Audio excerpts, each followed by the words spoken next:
Testing, mic check. Cinnamon buns, cinnamon buns, cinnamon buns.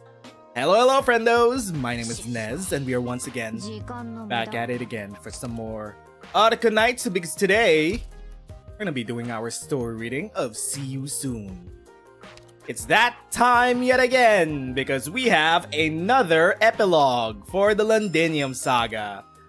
Our second epilogue so far, because we still got a Blanas event. The Londinium Saga had so many threads woven into it that we need 3 whole ass epilogue events to wrap things up before we get into... what do we even call the next saga? The Priestess Saga? I don't know. Surely this event doesn't have any big mind-blowing reveals, right? Surely. Anyway, aside from that, I just woke up. Had some dinner, had my coffee, ready to go. However, I may or may not have only like 5 hours of sleep because I stayed up once again catching up on manga. It's always a bad idea for me to start reading manga before I sleep because it lowers my sleep time by around like 4 hours. There's that. I picked up some new manga, caught up on some old ones. I'm still waiting on Alien Earth to start showing up on the high seas though. I've been waiting for it. It came out yesterday. I really want to watch Alien Earth. It has still not shown up on the high seas. What the fuck? I need my alien content. Also, apparently they're on Earth now. The timeline in between Alien and Prometheus? Thinking emoji? Are we gonna find out how France got destroyed? Hold up. Okay, just doing our housekeeping before we start. I did my dailies before opening up stream. I should probably get back into actually leveling up my operators. That sounds like a decent thought, decent line of thinking. I haven't leveled up a single operator in like half a year. And yet I'm still pulling for some ungodly reason. It's not a problem, by the way. Definitely not a problem. Hold up. Which one of you needs a 2? You need a 2. How do you have Emperor as your profile picture? Did Hypergriff scam you out of your money for that? Probably. Also, ambient synesthesia. Surely next week, this weekend, we'll have time for an ambient synesthesia watch along. Surely. Okay, so there's all of that. I haven't even done my IS3 look back. This is all just passive daily XP. The thing with this is, it doesn't really matter if you actually do IS3 again. The daily XP you get from dailies will get you all the way to the end of the bar. It's a trick. It's a scam. You don't even need to touch IS3. You'll get there passively by just logging in. Anyway. Sip my coffee before we start.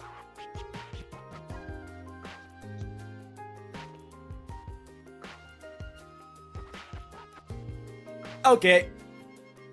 Does this even need a recap? How much is there to recap from the Londinium arc that we need? There are way too many plot lines interwoven into the Londinium arc. I don't even know where to start with a recap. I guess we're just gonna go in. On the way home. So we have 6 chapters. Starting off with, of course, Eblana. Wonderful.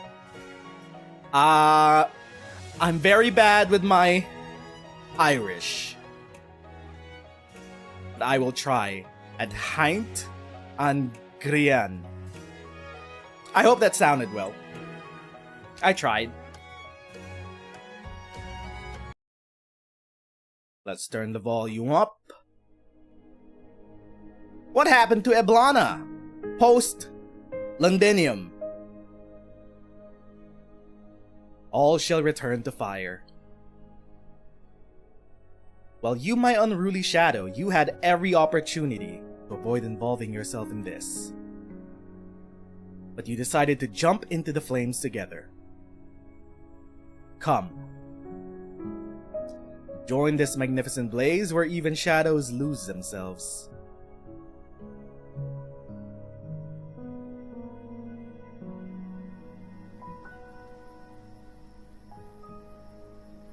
So we're basically right outside Londinium.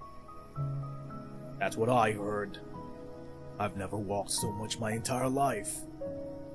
Figure you've walked more than Morin than the others. Them. They followed the leader all the way from the Scathano fields. How can I even compare? Well, who's counting? Besides, we're here. What now? We fight? I suppose. Been through more than our fair share of scuffles on our way here. Sarkas, bandits, soldiers hired by nobles. Sorry, present company excluded. I meant the ones who specifically target Terrans. You know the type. I know. I just wanted to say... No, it's nothing. I'm pretty sure I could have given them British and Irish accents. We're warming up. We're warming up. Also... Never mind. Come on. Out with it. Wait, no, wrong guy. Out with it. Is your leg better now? Can you do a little jig? Now I got the hiccups. The slightly sultry breeze of early autumn blows the stench of swamp and grass into the air. The soldier separated from his squad looks up towards Londinium. His ears are not being deafened by sporadic gunfire, cannon fire, nor is the sarcasm witchcraft he heard so much about anywhere to be seen. Fine, I'll try. Just don't step on my leg. We're with this Dublin. They're dancing in the camp. I'll tell them to stop. We can't risk the noise this close to the battlefield. Ah, we finally got a glimpse. Whatever happened to Reed's Dublin? They never showed up for the finale of the Londinium saga. What happened, Reed? Way too late? No, it's fine. We'll be safe as long as we're inside the camp. But we have to press forward. No. The road ahead passes through the battlefield, and I should go alone. Reed, Morin, come dance with us! So you're all here. Battlefield's just up ahead. No clue how we're gonna end up. But everyone's in pretty good shape for now, and let's dance while we still can. Maybe if we move enough, it'll shake off the fear. That's lovely, but I'd rather everyone stay here and go no further. Huh?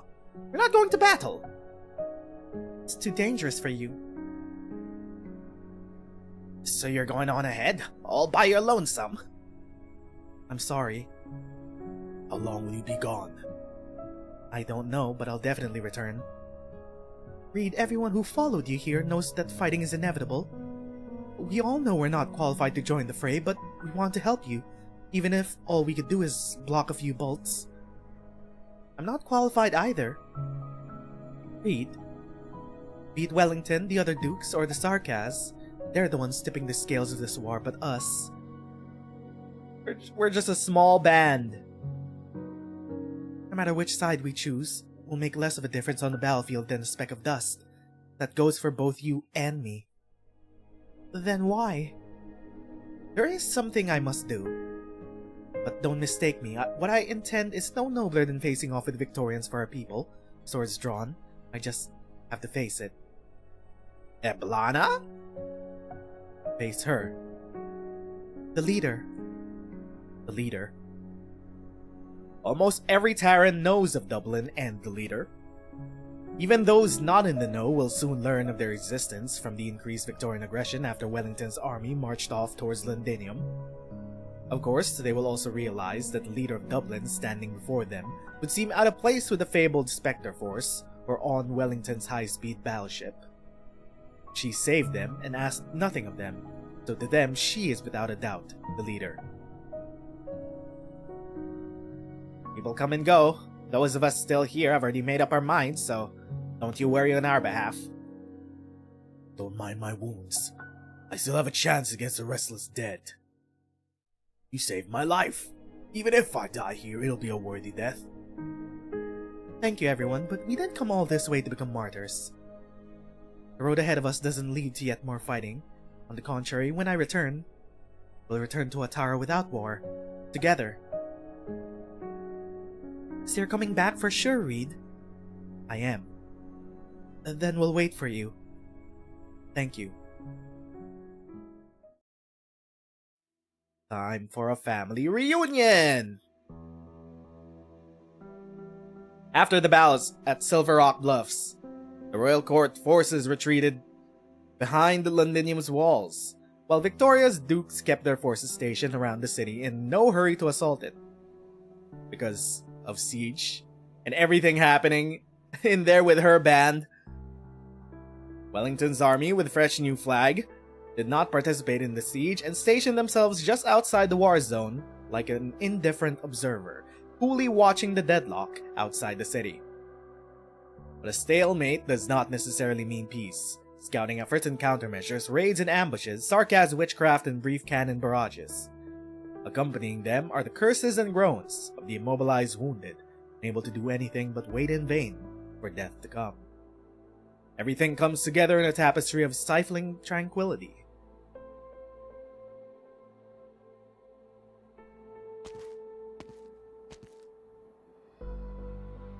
So they're still here.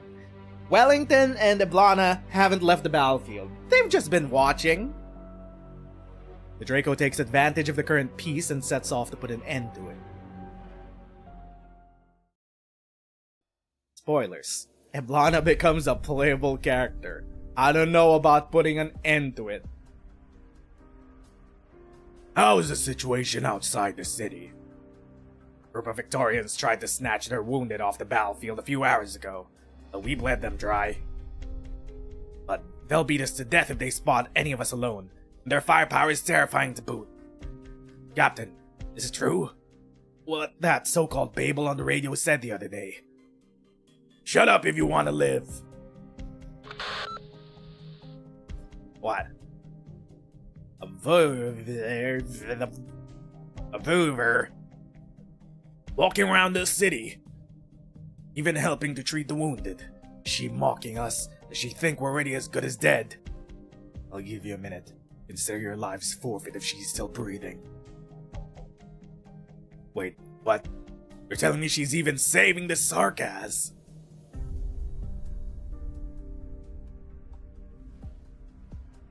Bloody devils. They've been holed up in there for days and still pack a punch. Personally, I'd rather the siege continue. Old Wellington's not in the siege, changed flags and retreated to his own camp. He's obviously no longer wants to fight the Sarkaz. Her Grace the Duke of Castor, no magnanimity, has ordered us not to pursue any matter further. But where are we going to find any more unlucky blokes to hold off the Sarkaz troops? I mean, I'm certainly not volunteering for the duty. Are there even any Victorians left in the city? What with so many wounded out there in the field?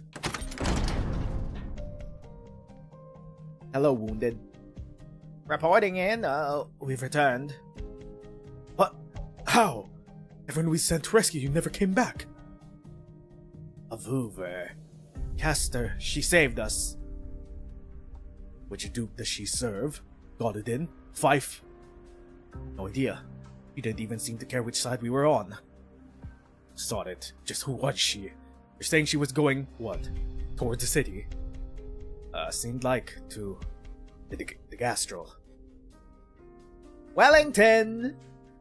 We're coming! I'm sorry this is all I can do for you.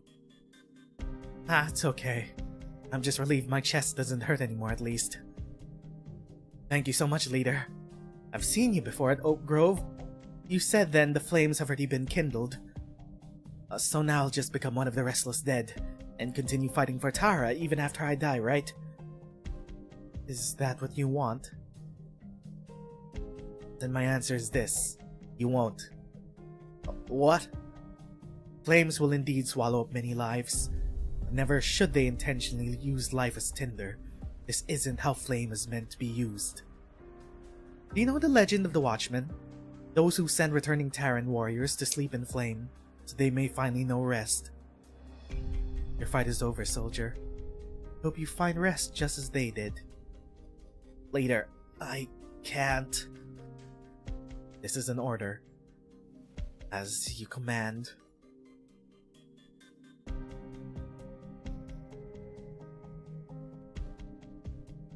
Ooh. I forgot you were even part of this. Good ear, sir. What's the situation with our target?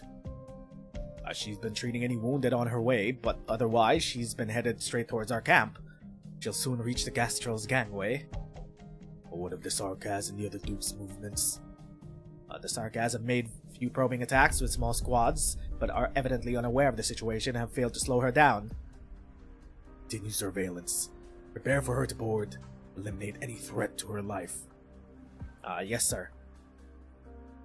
Another thing, Brigadier Sir. We and you Terrans have already become companions in the battlefield after risking our lives together, yes?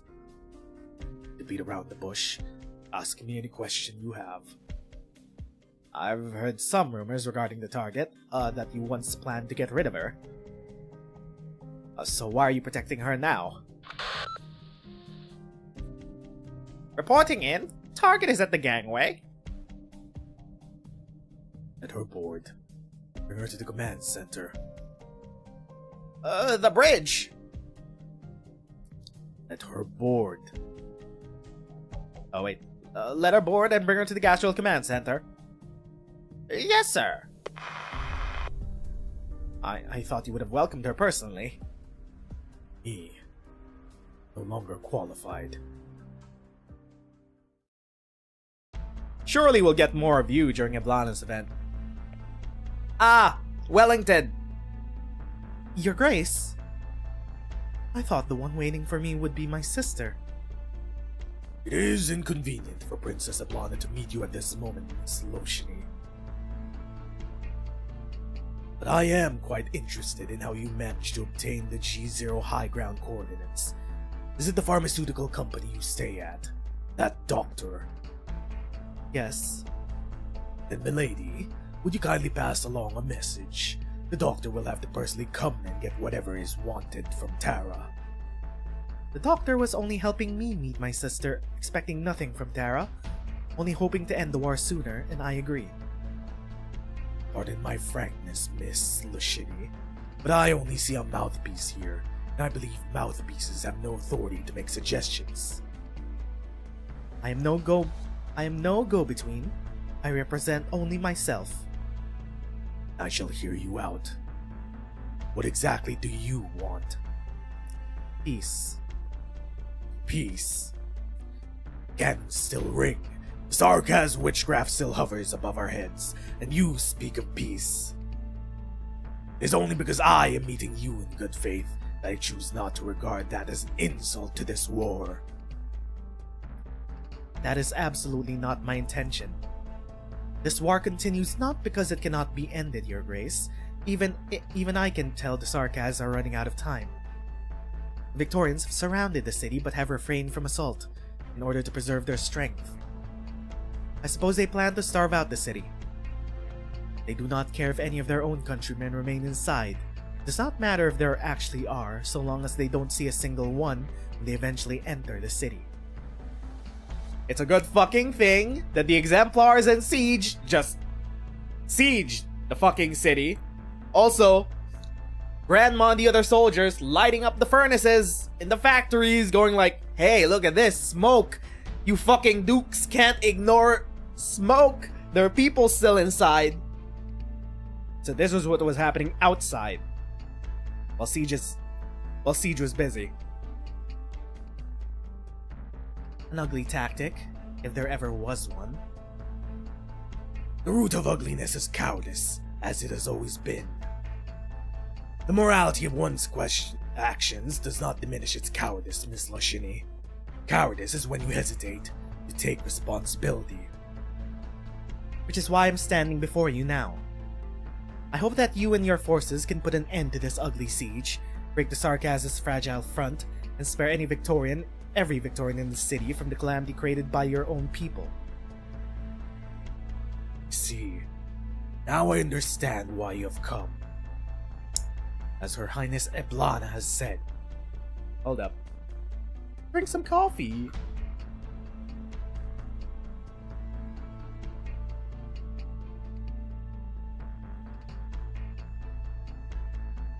Show both compassion and nobility. But these virtues are yours. Of yours are far from a reason for the tyrants to once again involve themselves in the conflict between the Sarkaz and the Victorians. The Gastral would not be stationed here if intervention was never an option. I asked for a reason, Miss Loshini. I, the Gastral, and the other countless Terran warriors require a good reason. A reason good enough for us to risk our own lives. Please, Your Grace. Please has no power in the battlefield. Reed tries her best to look straight into Wellington's eyes. She knows well what holds the most power in the battlefield. She knows she is qualified to wield it, that the right is all she has. She also knows that once she uses it, there will be no turning back. Are we gonna kill Wellington here and now? Hold up. She was never uninvolved, and that is precisely why she came here. Takes a deep breath. Then, Your Grace, I order you. In the name of Tara, I order you to rescue the Victorian civilians inside the city.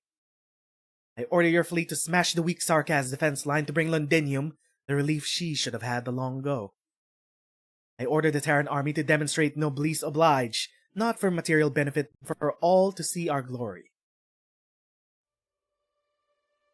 As you command. It worked? Any other orders? You've been stationed outside Londinium this whole time, yet you acquiesced to my command so easily. Could it be that my sister... No. My presence here means only one thing.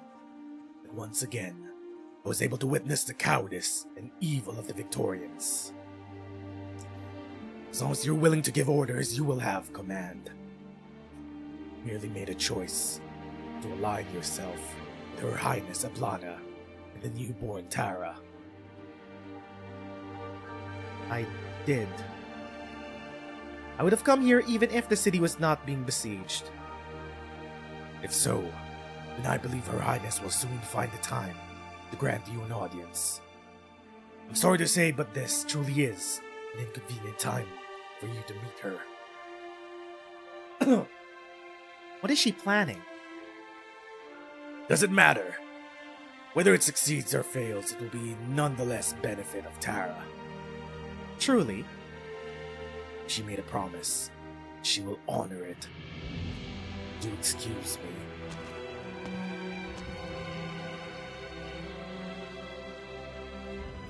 The command center returns to silence as Reed scrutinizes the conversation they just had. She completed some of her objectives and learned a few things, but is left even more puzzled. She has stepped in and can no longer turn back. Miss Lashini? You are... The General ordered me to escort you out and show you the cabin. You may spend your time aboard the Gastrel as you please before we reach Terran territory. My apologies, but there are people waiting for me. Do you mean the Terrans who have been following you? The General did consider this. He is willing to send a squad to lead them to our camp here and let them board a ride on the support ship back to the capital. Na Sawirisi. No, I promised them I would return. Just as I'm promising you right now and have promised His Grace that I will return to Nasawirisi. I believe we made that clear in our earlier exchange. My apologies, but I'll need to ask the General about this. General? He's busy. But... What? With your busy schedule even... yes, as you command. Miss Lashini? I'm listening. Direct orders from the leader. She's instructed us not to interfere with your movements. The leader? Yes. But she does ardently hope that you could stay just a little while longer to witness a grand performance. Oh, there she is. Put some pants on! You out here doing war crimes, pantsless? Are you sure about not meeting her personally? No need to. Strictly speaking, the war is yet to end. Nothing good will come of meeting Lashini now. It would only bring her more confusion. Very well, Your Highness. Please return to command center and await the good news. Hold on. What do you mean? Seeing that Lashini is willing to tie her own life to Tara's, you should show her the might of the nation she's about to be a part of. Rest assured, we will demonstrate it with the Sarkaz's prompt defeat. But if you prefer a more personal show of force, the Gastrel is more than willing to oblige. Consider it a grand welcome. As my dear sister has made her wishes clear, shouldn't I help her realize them with my own hands? Just having a bit more war crimes as a treat. Didn't I tell you it doesn't matter where the Voover came from? He's helping the Victorians, so she's got to die. Simple as that. We're no match for her, sir. You're worthless! Forget it. It's just one Voover. What was that noise? A high-speed battleship! currently speeding towards the city walls. Victorian. It's the Gastrel. It's a Duke of Wellington guy. Not just him. Castor's fleet seems to be spontaneously coordinating with his ships. Raid! Raid incoming! Purple flames? Captain!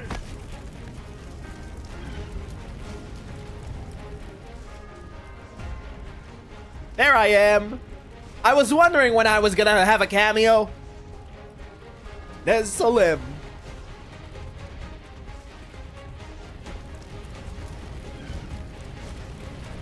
What?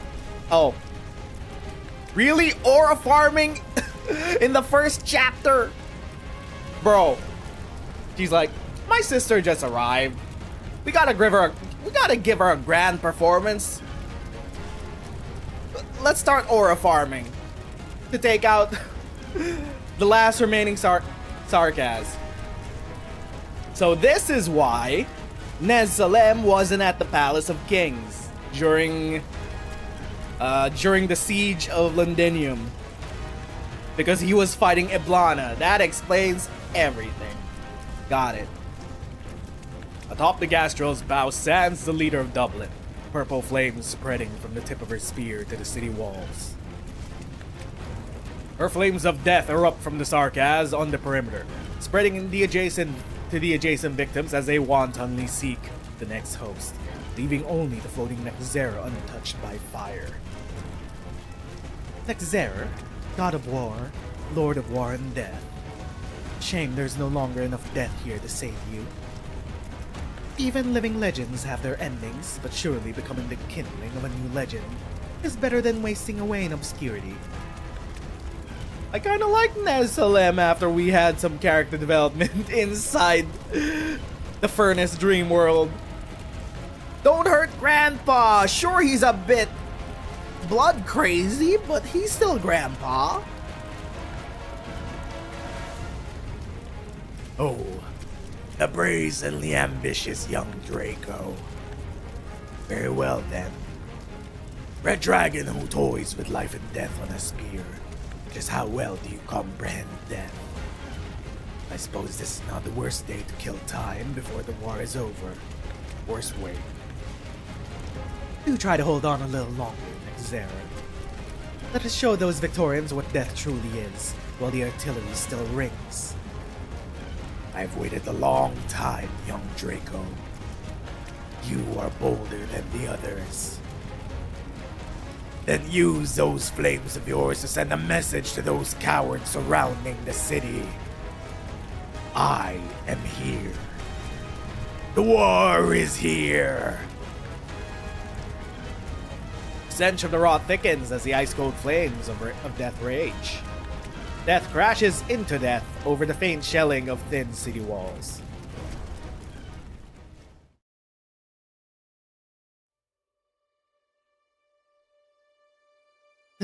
They really started fighting?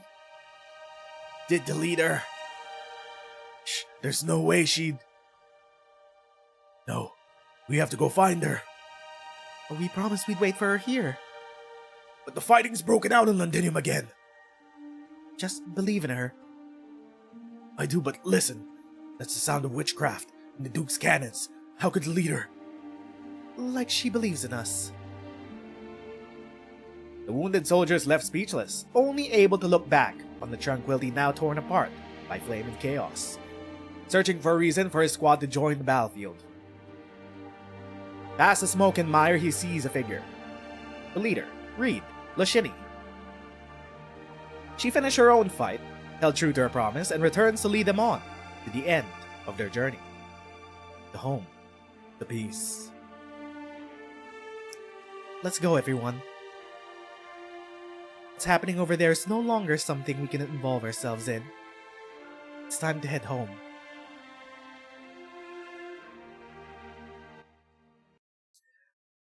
I'm so excited for the Iblana event. The Terrans have... Well, due to the Londinium arc weaving in so many plot lines and people together, I feel like by the time we got to the finale, the Terran plotline did get enough justice. It's a tale of yet another oppressed peoples, just like the Sarkas, who just want their own homeland back after they were ethnically cleansed and oppressed by the British. I mean, the Londinians. The Londiniers. By every right, they deserve their land back. They deserve to have their people back. So I can't wait for the Iblana plotline. However, there was another plot thread that we didn't address fully during the finale at Chapter 14. Tallulah and Iblana. What happened with their scuffle? Guess we'll find out.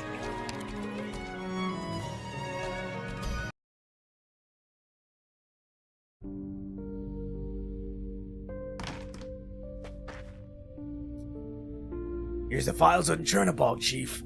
They're on your desk. I hope you could find the info you wanted somewhere in those dusty papers. Thanks for sorting them out, Xenia. The assistant closes the door as he leaves, as usual. It scrapes against the uneven flooring, letting out a shrieking sound. The editor sits up straight, lights up a cigarette, and pushes through the discomfort as he flips through the stack of old newspapers. What's up, Hermit? Rita actually stands up for herself? You're so proud? Yeah. Although I'm still curious. Now, there were two Dublins, mainly because... Why were there two Dublins again? I forgot. But they're eventually gonna have to address that when Iblana's event comes, and the founding of their new land. The editor sits up straight, lights up a cigarette, and pushes through the discomfort as he flips through the stack of old newspapers. The Third Army's dereliction of duty. The Chernobog incident. Same old, same old. Chernobog closes mine. Heavy blow to Ursus's originium industry. Novo Chernobog, the infected lives a blessed life under His Majesty's glory. Novo Chernobog? They made a Chernobog 2 Electric Boogaloo? They made a sequel to Chernobog? Utter drivel. No, this isn't what I want.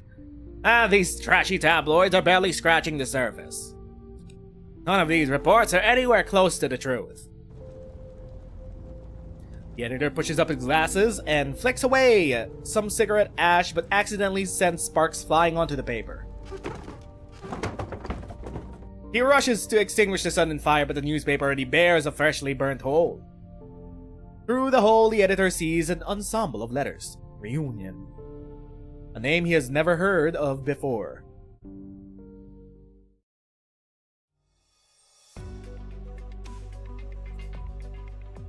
Now we got Tallulah and 9,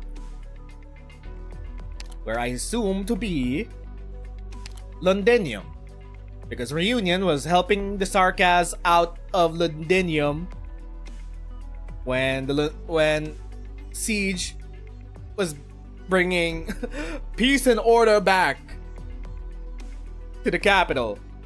Still not gonna forget that they were executing Sarkas. Still not gonna live that down. But okay, fine. It was post-war. Blood was still boiling. Got it. I told them we'll be leaving Londinium in 1 month's time, heading for the Duke of Gododin's territory. Are they willing to follow us there? They neither agreed nor refused. They couldn't come up with an answer.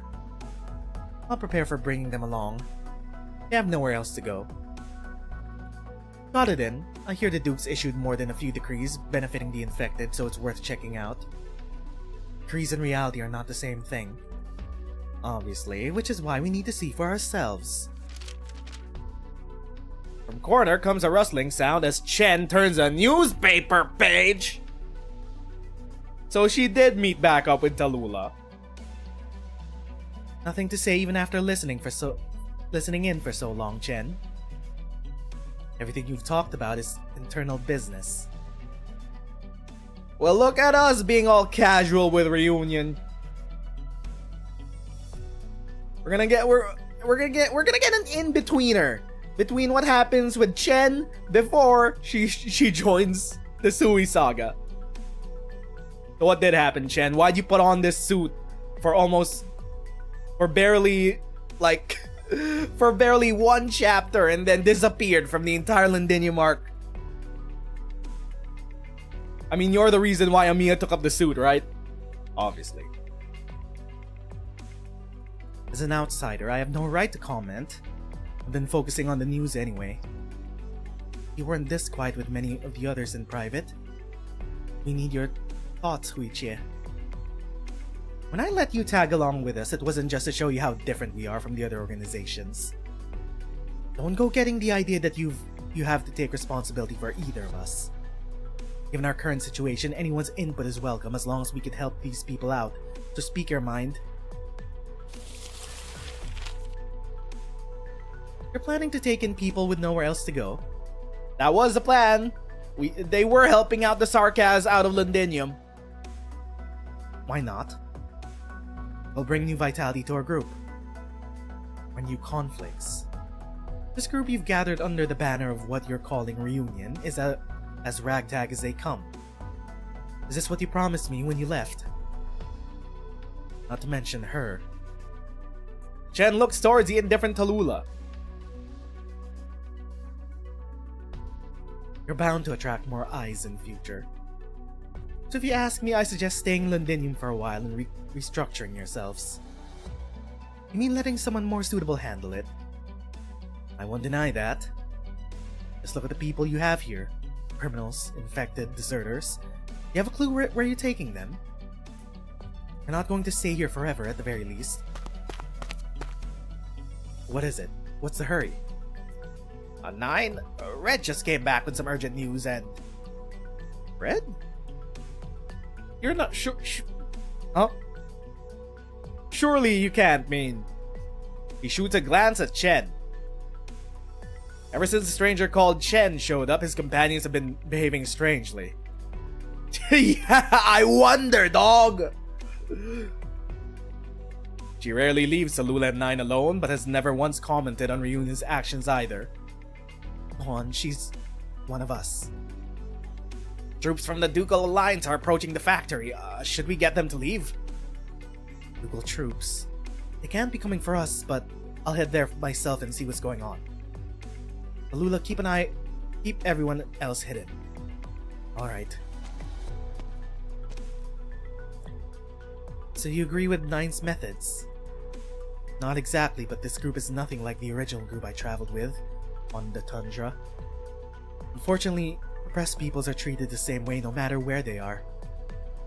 No one cares where you go, Huichie, only where you decide to stop, and then they'll figure out how to drive us away. Reunion. It's a mistake I've made myself. 9 has no intention of wiping my slate clean, but if she needs me to come up with a new meaning, I have no right to refuse. Her conscience is crystal clear. 9 and myself, we know very well what we're doing. But you, Huichie, you chased me, or rather, Reunion, all the way here. Why are you still delaying what you decided long ago? Tallulah leaves. Chen doesn't catch up with her. She's delaying it because we all know that you're gonna become a playable character sometime along the line.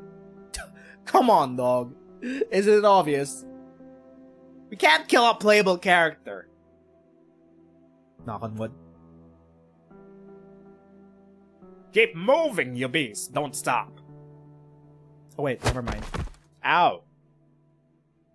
Bloody bastards. Get up, now!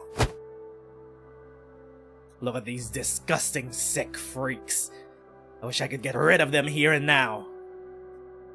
The Exemplar's territory is just up ahead. Are you considering dumping our rubbish on their doorstep? I say we stay out of trouble. They've already set up a garbage disposal station, so no littering. Garbage disposal? I won't ask when or where you got your orders, soldier. This is no place for an execution. Ah, the infected hiding in the factory. You should be thankful we're busy catching these devils instead of... The air grows warm. 9 cast a quick glance towards a corner shrouded in darkness. Within it, a fire ignites and slowly dims. Did you just feel a tingling on your skin like I got burned by fire? Itching for a fight, huh? This factory air is under the Exemplar's protection. So why don't you go ask your superiors if they mind an idiotic subordinate stirring up conflict here and smashing this hard-won piece to pieces? I think you'll know how to speak to us after that. But suppose our allies, our friends, were to show inappropriate sympathy and compassion towards our common enemy. I imagine my superiors would be humming a different tune. Move, infected! They don't sound like they came from Casdell. Devils are freakishly good at disguises. There's no way we're letting a devil merc slide past us. Get moving, you damn devils! The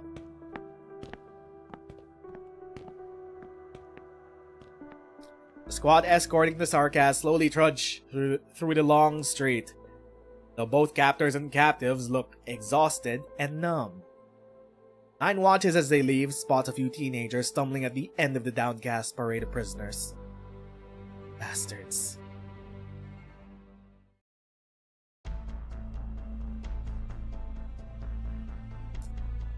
Here's the place, sir.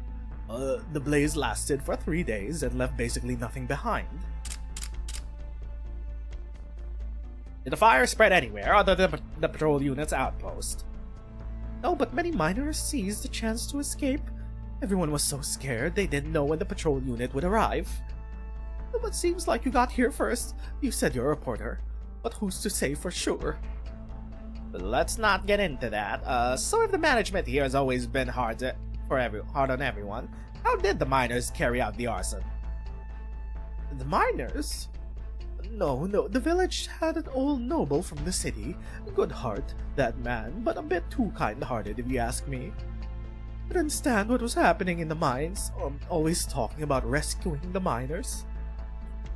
We thought it was all talk, but in the end, he really went and did it. Oh, then where is he now? He must have died in the blaze with the patrol unit. Ah, a noble who bravely sacrificed his life to help the suffering infected miners. That would make a pretty good headline. The reporter gazes at the scorched land. Nearby buildings have been reduced to rubble, and in place of one lush forest stands unsightly tree stumps. Suddenly, a scorch mark draws his attention. It looks unusual, almost aesthetically pleasing. Do you know who left this mark here? That's just from the fire. I'm not buying that. It looks like a symbol to me. Reunion? So, who left it here? No clue. It was just here after the fire. Look, man. I don't know about the old noble being the one that rescued the infected. It doesn't sound like the MO of old nobles here in Victoria. So you're saying it was a deliberate act, an attempt to send out a signal. Salvation. Am I? Didn't you just explain the real history behind it for me?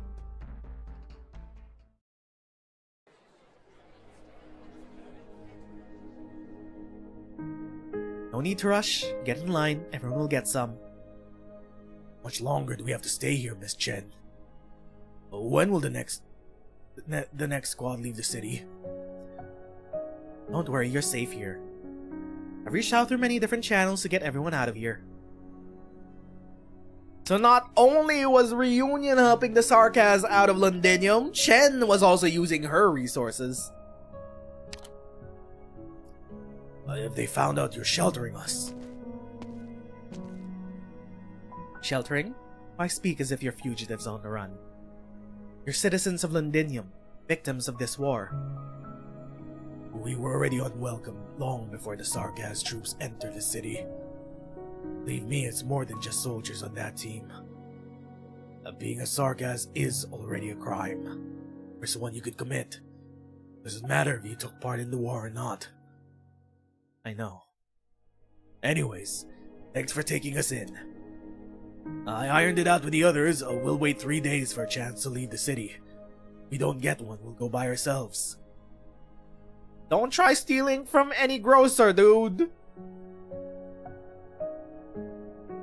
It's not the best time to leave. The soldiers have been even more active recently. All the more reason to get out as soon as we can. Every day we put it off will only worsen the situation. If you insist, we'll help you out. Appreciate the generosity. I suggest you guys do the same. Who do you think they'll target next, once the city's out of Sarkaz?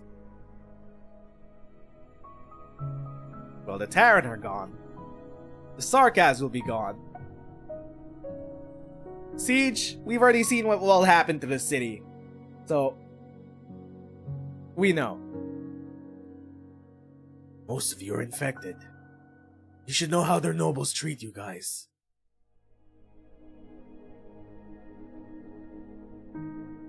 Why are we back in Ursus?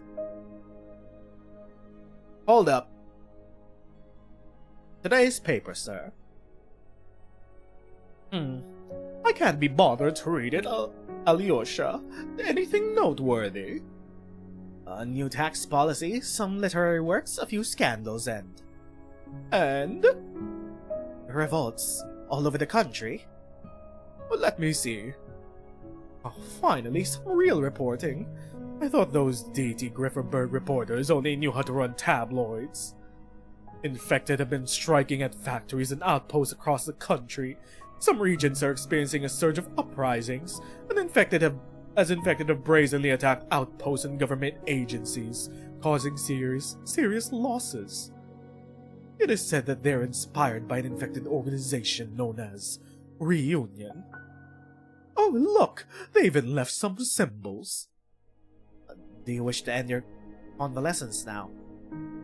Of course not. You realize how hard it is for me to get a vacation. But your colleagues from the propaganda department have visited you many times already. Oh, my dear Alyoshenka, the dear nation has been suffering from a chronic disease for quite some time, and there are many who wish to heal her. But to do so, these rotten old wounds must first see the light of day.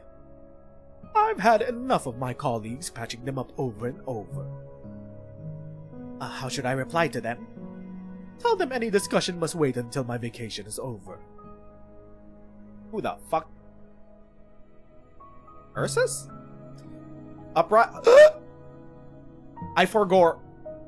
completely forgot about Red Weeb. I was like, wait a minute, Red? Because, as far as I remember, they localize Red's name as Reed. As Reed on Global, right?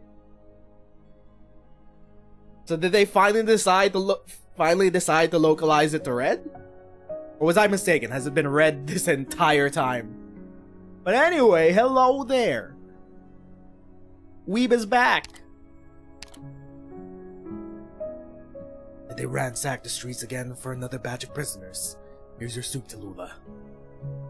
Thanks. Too bland? I had to ransack our stash to get the last of the salt. It's fine. Good even. Ransack. That's a good word. Only a week ago they wouldn't have come here, let alone taken any children among the prisoners. But we just saw both happen. They've been dead set on wiping any trace of Sarkaz for the past 2 weeks. At first it was just Sarkaz soldiers who couldn't evacuate in time. Next it was any Sarkaz civilian who had any dealings with the army. Now, even Londinium-born Sarkaz aren't being spared. I thought you'd make a move, Huiche. That would only complicate things. We're in Victoria, so I have to act more cautiously. That only costs us more time. A few days ago, I saw a group of kids harassing a poor woman. All she did was marry a Sarkaz, raise their children together. This is how they treated the infected before the war, and now it's the Sarkaz's turn. Eventually, every Londinium citizen will face this. First they came for the communists, but I did not speak up. Then they came for the socialists, and I did not speak up. Then they came for the infected, and I did not speak up. Now they came for the Sarkaz, and I'm pretty sure they deserved it. But what do you mean they come now for me? What did I do? Huh. Time is what these mistreated people lack most. 9 pauses to glance at Tallulah right beside her. However, she seems unusually calm, as if the sudden temperature increase earlier was just a hallucination. I thought you'd make a move on the Victorians earlier. It was only a warning. It'd only bring us more trouble if we pestered them any further. Huiche has a point. We should keep a low profile until we're forced to show ourselves. Attacking Ducal Alliance troops on the factory streets certainly won't do anything to improve the lives of the workers here. So you weren't angry? What you're expecting I have too long ago, but at least Sarkaz's blood isn't contagious like Oripathy. I've long since learned to control my rage, but at the very least I won't waste it on clueless underlings like the soldiers from before. This war has turned the oppressed into the oppressors. It's not their fault. Then who should the innocent Sarkaz vent their anger on? Remember that Sarkaz merchant with the motorbike who helped us get supplies? The infected killed him out of fear. Now that fear is spreading unchecked as the Sarkaz are gradually retreating. Siege didn't help. Once again, Siege did not help. She only stoked the flames by doing them executions just to appease the boiling blood while trying to rebuild Londinium. Infected, soldiers, nobles, even civilians who've never seen war, everyone thinks they're in the right. So you're correct, Tallulah. Sarkaz's blood isn't contagious like Oripathy, but hatred and fear are. You've decided then? To save the Sarkaz? I see no need to hesitate. They're no different from us. And that is why solidarity is important. Neo Reunion is way more aligned with Rhodes Island than Old Reunion ever was. But then again, Old Reunion was sort of bamboozled by Ketchi, the Black Snake. I'm not sure how to minimize the fallout, so I need your help. Keep the people at camp safe, as well as workers. If you need my flames to burn for them, I won't hesitate. Red, let the workers know our plan. Those willing to join us can stay. Anyone too afraid to escape, bring them to the Exemplar's camp. Got it. How's he so cool? I need a reunion between Red and Susie. Jen? You can try to stop us, or you could leave and pretend nothing happened. We need you in a completely different plotline, Chen. Put on your Bloodline of Combat suit. Saving those Sarkaz means you'll have to change everything you've planned. And if you go with them, none of the Dukes will let you stay long in their domain, 9. They won't let us stay long anyway, even without those people. We're infected, Chen. Maybe your time at Rhodes Island has made you forget how we're actually treated. Then where will you go next? Only one place. We've been setting it up. There's only one place. We've been teasing it. Just saying. We've been teasing it. So you agree with our plan? Even prisoners shouldn't be executed so hastily. Siege. They don't even have an official order. Guiche, the issue isn't where Nine and the others want to go, but where they're needed. We'll find the place that truly needs us, Chen. Not just the infected. Anyone enslaved or deprived of their right at a fair chance of survival. Sounds woke to me. Sounds like woke garbage. Place with no discrimination or oppression. That's some lip-tard woke garbage right there, dog. You know as well as the rest of us that it'll be difficult. Not impossible, Nine. Of course, but this is the path a man we all knew left us before he died. Art. Don't remind me that... Oh my god, why? Brother. Why you gotta remind us about that? He was trying... the fucking factory, the brewery. Someone has to see it through, Guiche. This new reunion makes their own medicine and strives to help anyone in need, without asking for anything tangible in return. Change is happening, but it's too fragile. They need something to believe in, an objective. That's the only way they can push forward. I don't completely agree with Nine's way of doing things, but I see no reason to refuse to cooperate either. She's always admired the fairness you seek, Guiche. So why not take a look at what she seeks?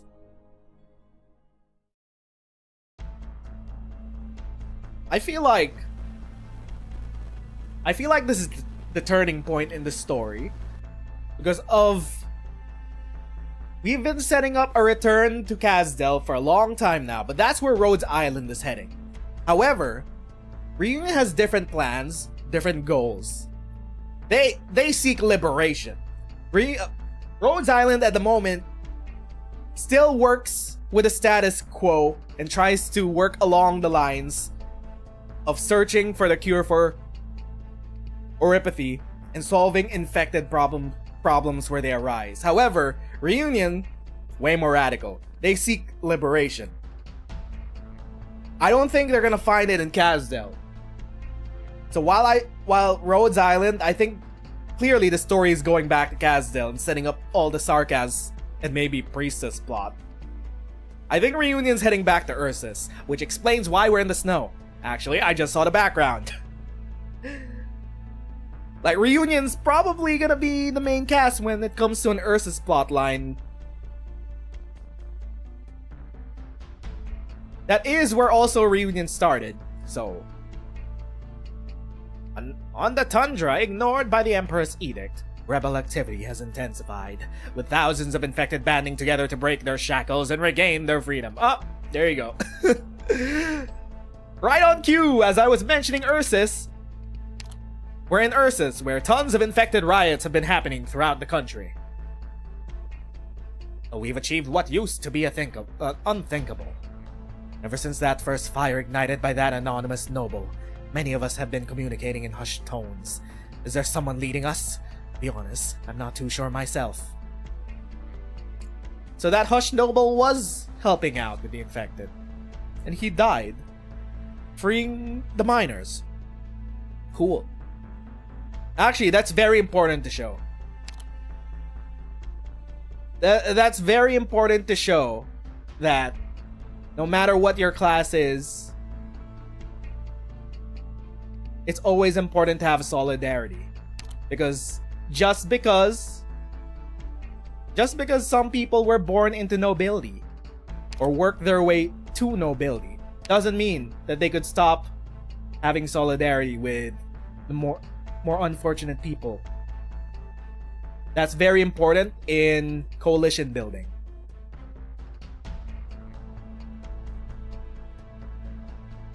What I do know is that our call to rise up has not been silenced, and is even now trying to escape from the tundra and its army of trees blocking the way. Our proof is that unique symbol everyone's curious about, the symbol scorched by flame. The hoarse voice on the radio... Hoarse voice. The hoarse voice on the radio smashes the countryside's piece apart. People open their doors or climb onto their windowsills, listening quietly. The broadcast excites them, their palms feeling hot even though they live in a place with temperatures far below zero. Then they light up torches in the center of the village. The light illuminates their eyes and warms the bodies underneath their thin layers of clothing. Soon nearby villages spot the firelight and start bonfires one after another. On the dark tundra, countless fires light up in the sky. We gather on this unhospitable tundra, following in their footsteps to take root here. Everyone has heard of the group that disappeared into Chernabog to fight for the infected. Reunion. Have they heard our call? Have they finally returned? Oh, they're gonna return, alright. Okay, so Reunion isn't back in Ursus yet. However, the oppressed peoples of Chernabog are beginning to rise up and lighting signals to call for the return of Reunion. Peak, Kino, Cinema.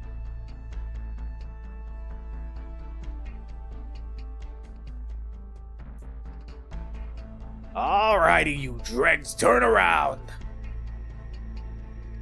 Sir, please, spare my life, please. I was born here. I'm different from the rest, sir, please. I said shut it. Sir, please. Kid doesn't give a damn who you are. Just wants to kill every Sarkaz he sees. Shut up! The boy suddenly smells a strange scent. It makes him recall his mother's perfume as she hugged him. Countless flowers bloom on the blood-stained floors and the scent grows stronger. The executioner suddenly coughs violently until he throws up a cluster of bloody flower buds. You... Get them out of here.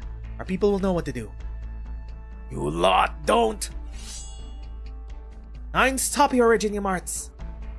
You already saved the Sarkaz. Killing them is a step too far. Wouldn't you just have kept silent as usual, Chen?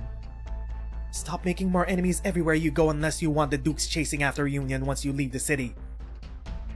Alula can make sure it looks like an accidental blaze. No, they'll only put the blame on the Sarkaz, calling it an act of revenge.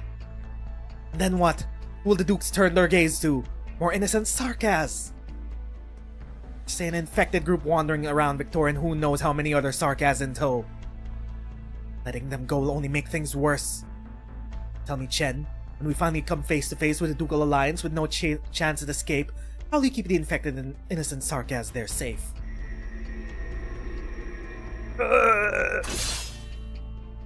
Enough! There's still other ways!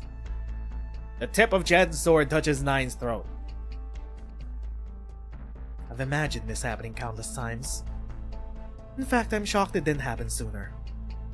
I went to school with many of their superior officers. I can talk to them. As what? As a former senior inspector of the LGD? As Operator Chen of Rhodes Island? Or what? An old classmate reminiscing about the good old days? I can guarantee these Sarkaz will be safe at least. Of course, I trust you'll keep that promise. You're missing my point, Chen. There are limits to one person's power, even you can't help the people you can't see. I know your capabilities all too well, and that's exactly why I'm even more sure that your momentary kindness won't change a thing. It can't. What I need is people willing to follow us, to see that with their own eyes what we have to do. Spare me the sophistry, Nine. I'm only looking at the facts. Sophistry, huh? Maybe we're all seeking fairness, but our interpretations of it are different. This is why I've long since given up hope you coming to understand me in the future I've been looking forward to. You can most certainly try to arrest me, Officer Chen. Chi Shao stays in place, and Nine's gaze remains on Chen. This too is Toxic Yuri. A flaming sword shakes Chi Shao away. This isn't the place to wax nostalgic about your old days in the Force. Alula stabs her long sword into the ground, separating the all tensed up too. I didn't call for your help, Tallulah. Don't act like you know everything better. 9. There's nothing wrong with Hu Che's idea. The Dukes would be overjoyed at someone volunteering to remove every last Sarkaz from Londinium. they might not make any moves on us. But more importantly, there are still eyes on both of you. They only care about one thing. Where should they go now? Infighting is not what we need at this moment. Classic leftist infighting. How far should we take it? Eat the rich? Or maybe just eat a little bit of the rich?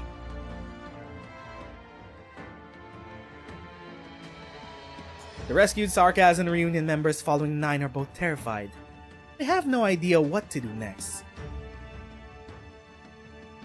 Many of them can't understand exactly what it is you want, 9. They just want to live. They need time. It might take a while for them to show you them the future you see. What is the future you see, 9? This is like the first full-fledged plotline we have with you.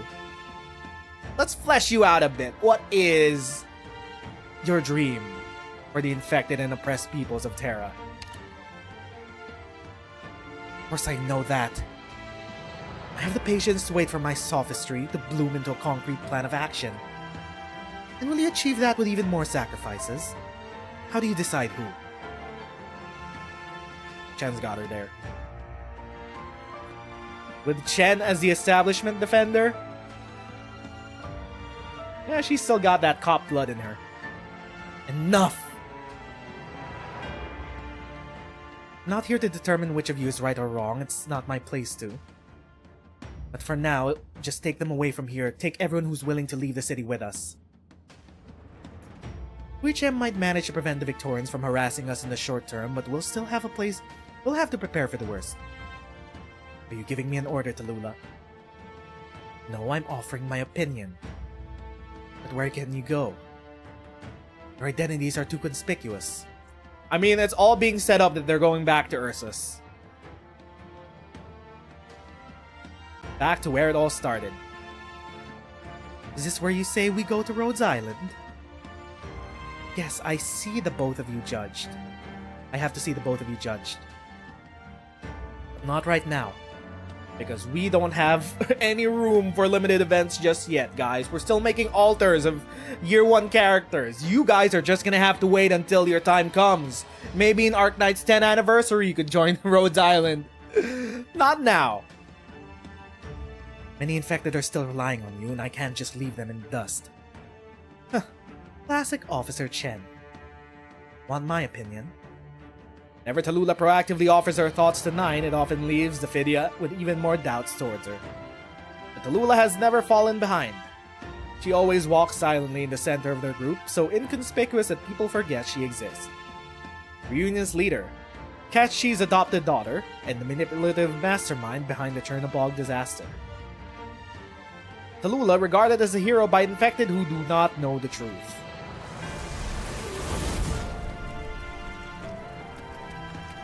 Her sword begins to burn and its flames spread across the floor. They jump and fall, outlining a symbol. The firelight reflects in the trio's eyes, but their faces still bear some gloom. The mark once represented a dark past. Within it hides all sorts of crimes and injustices, certain to sting if revealed for all to see. Ursus. Bingo! We can go back to Ursus. That's a terrible idea. True! What, thinking about your unfinished business over there? We gotta bring in the Black Snake back somehow! They're too busy being a she-her teacher! No, I want to right my wrongs. I've received news from Ursus. The infected are breaking their shackles and words are hard. Congregating on the tundra again. They claim to be answering the call of reunion and have decided to stand up and fight for the rights and freedoms the infected and the oppressed deserve. They were inspired by a lie, but their determination to fight back is certainly real. So they gave you the courage to recall the good old days. Tallulah will pull an October Revolution. If they're gonna reference that for the upcoming plotline, holy shit. It's not only infected over there. They're students, exiled officers, soldiers, guilt-ridden nobles. It's exactly the strength you need. Strength that ignores the differences in race or identity and crushes the fear of disease, united by a common goal. Besides, it'll take time to leave with this many people, and I think that should be long enough for you to explain Guard's precious dream to those still willing to follow you. You don't want to restore Union's reputation? No. I never expected it to hold such large influence even today. Even if the Ursus Empire's long since covered up what happened at Chernobog. The voices craving resistance are like water. They might be burnt and dried up, but they'll eventually return to the land as rain. Returning to Ursus is easier said than done. There are too many factors involved and more things for me to confirm. We got the demons, we got the Void, we got the Emperor, we got the whole... Let alone the whole Aegir finally revealing themselves. We still got the Vatican to deal with. The state of Terra has begun to change. That's your problem, not ours, Tallulah. Even if Reunion can turn a new leaf, representing once again freedom and happiness. What about you, Tallulah? Your sins can't be washed away. Your existence is Reunion's darkest history. How can you face the pure white tundra as you are? I know that I stand here today no longer as a leader, but as a symbol, a flag, or even a weapon to be wielded. But I'll take it. I'll accept the shackles you'll place on me. I've had many different identities. Draco, noble, leader, infected. None of these matter anymore.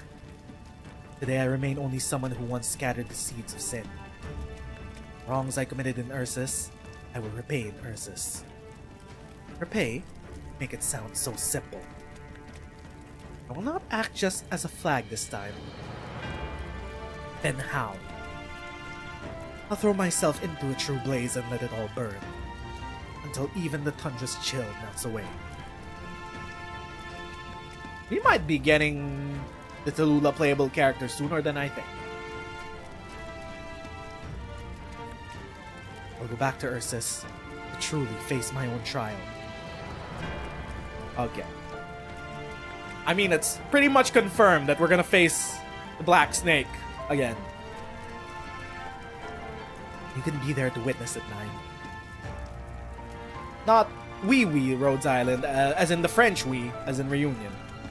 I wonder how much Rhodes Island is actually gonna matter for the Ursus saga. For once, I want Reunion to be the main cast of the Ursus saga. Rhodes Island can have side plots involving priestess or whatever, and deal with whatever cosmic bullshit we have. How about we do the Liberation plotline with Reunion this time? The down-to-earth stuff.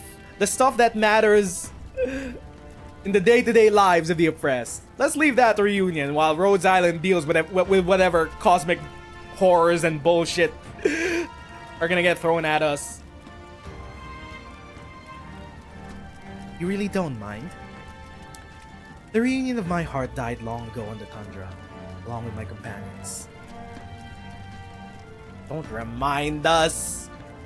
Did that episode come out already? For the third season? I haven't started watching the third season. I think it should have come out by now. Don't remind us of your dear girlfriend. I'll go with you. No, you are not. Wait. Okay, fine. The timeline tracks. The Ursa saga happens, and then the Sui saga happens. Fine, you have a window, I guess. Scared I'll harm more innocents. Both you and Nine. After following Reunion for a while, I can confirm that the group has changed somewhat. For good or bad, I can't say. I don't want to miss your trial, but I also don't want to jump to any hasty conclusions about whether the path Nine insists on is correct. From now on, I'll keep an eye on you as Rhodes Island Operator Chen. I need to keep Rhodes Island informed no matter what happens to Ursus. Oh, okay. I think that's soft confirmation that Chen might be the only operator that plotline. Keep the cast lean and simple. What? God knows way too much happened in Londinium. In Victoria. Tallulah, 9. I'm responsible for you both. Whatever. Now you should probably get going. Leave the soldiers to me, and I'll catch up after. I'll make sure they're okay. You didn't say we'd wait for you. Have you ever? I've always had to catch up on my own. Onwards to Ursus, then. Onwards to Ursus. The flames continue to spread slowly from the tip of the blade. Hot flames lick the bodies piled up in a corner, gently enveloping them.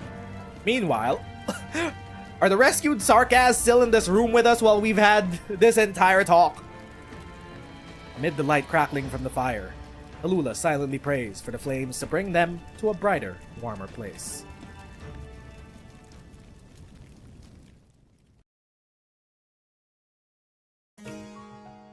There's our setup. And now, Noel. As far as we know, Noel is one of the long-lived ? Do I remember correctly? One of the long-lived...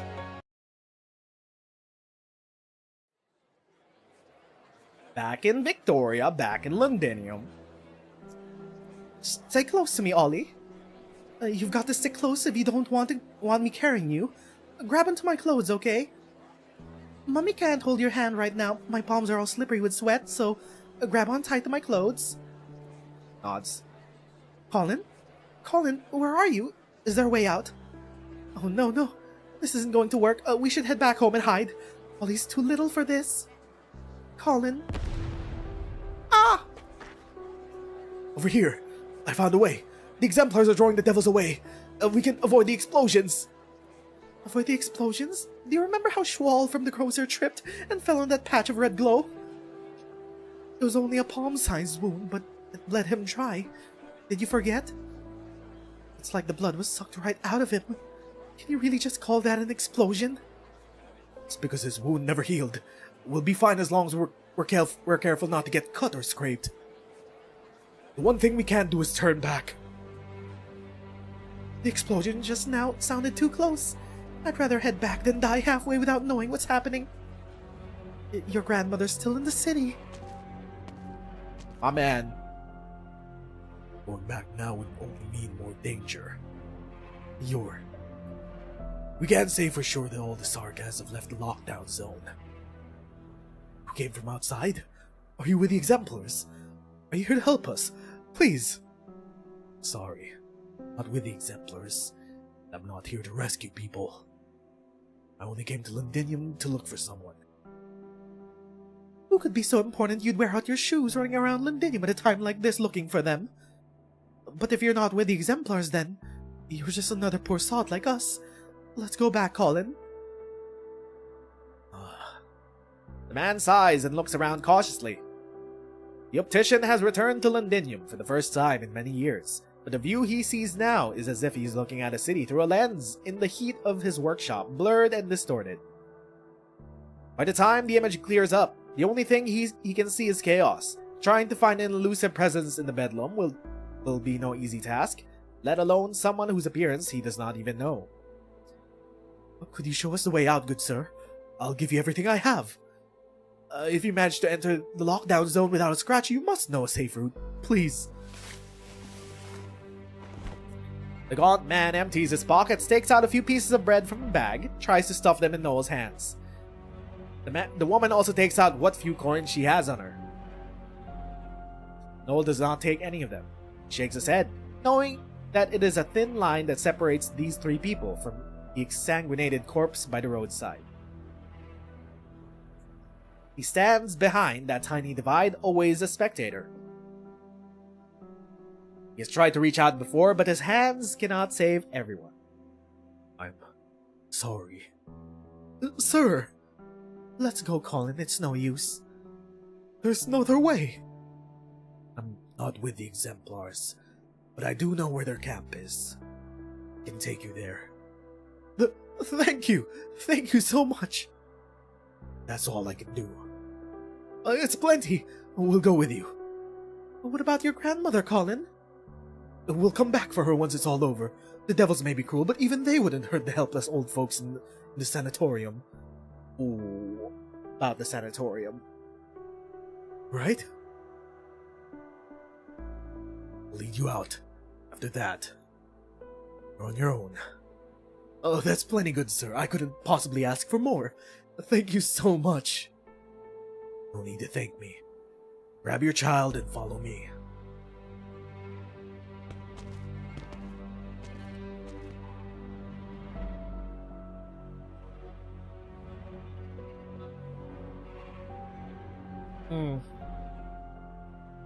This path will take you straight to the city walls. Why they gotta use this background of Glasgow? It's bringing back bad memories. Exemplars have set up a camp around the breach in the wall. You could also seek refuge with the Ducal Alliance's army outside. What about you, sir? I gather you aren't coming with us. You saved our lives. I don't know how you did it, but if there's anything we could do for you. No need. My wounds have healed. Even with your unique talents, the Canoes won't show you any more mercy than they do for us. You should come with us. You're Victorian too. No, I've come this far. I have to find the one I'm looking for. I have no reason to stop. You mentioned you were looking for someone. Who? This is not the first time she's asked, but it is the first time she hears something other than calmness in his voice.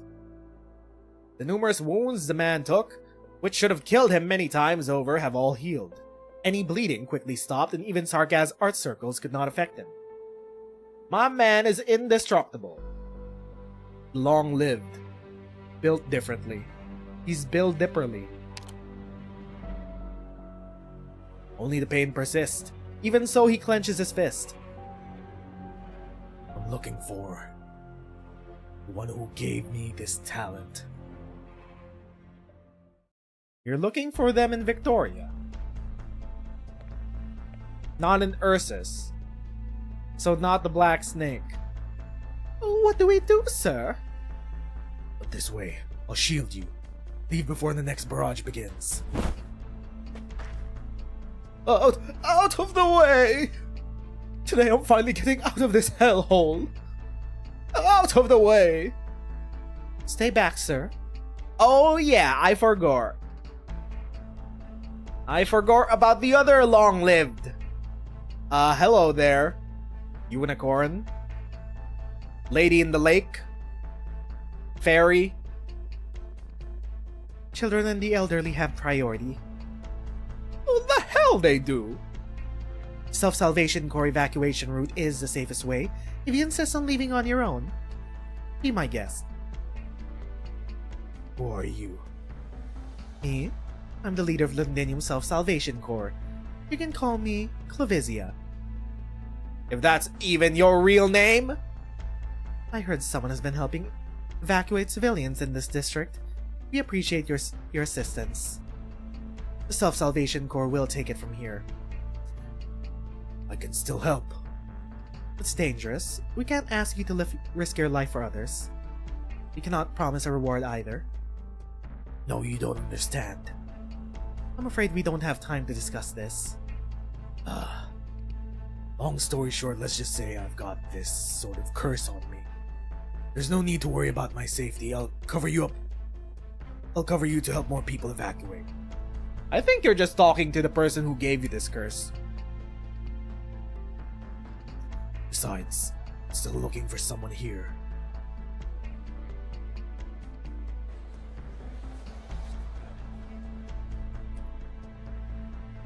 That's the last of them. Where's that Self-Salvation Corps leader? Clavizia. Noel looks around and grabs a man who looks like a worker passing by. Excuse me. Ouch! Sorry, I didn't notice that your other arm was injured. I can treat your wound if you'd like. Never mind. What do you want? Have you seen Clavisia, the leader of the Self-Salvation Corps? She was leading groups of citizens being evacuated. We agreed to meet back here before splitting up, but I haven't seen her. The citizens have been led to safety. As for her, she's probably still organizing the final evacuation efforts. I can't be sure, though. We're all busy, after all. So she was here earlier. Seems like your routes are quicker and safer than mine. Huh. We know Londinium Underground better. There's nothing completely safe. Clavisia is needed at the front line, guiding citizens away from the remaining sarcasm mercs. You might find her in the lockdown zone if you're not afraid of the devil's traps. You seem to have rescued quite a few people yourself.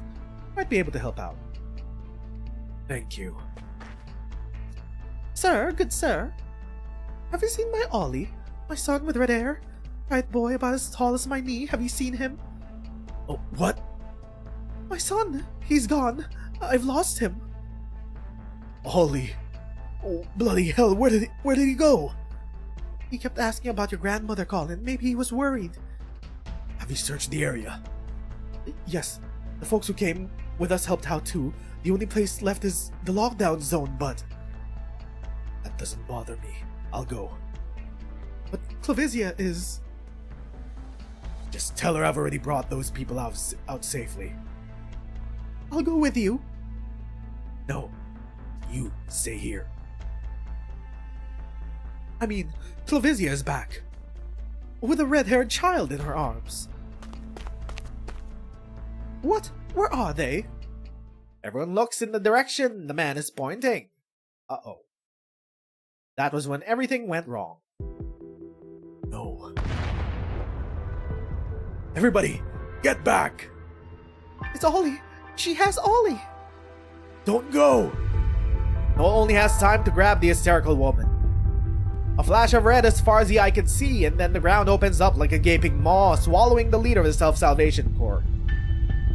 All eyes are trained on the epicenter of the tremor. The one within it holds the child tightly in her arms until the very end.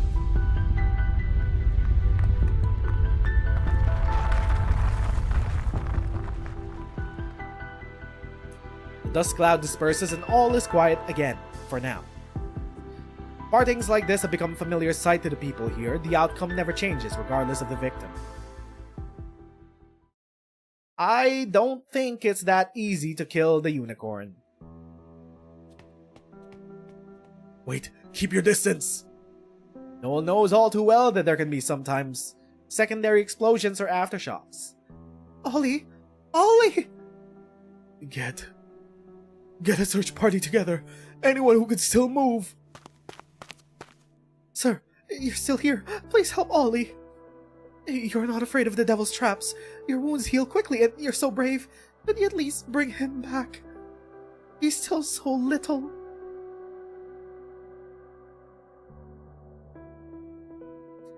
In Noel's long life, there have been precious few things he was able to control.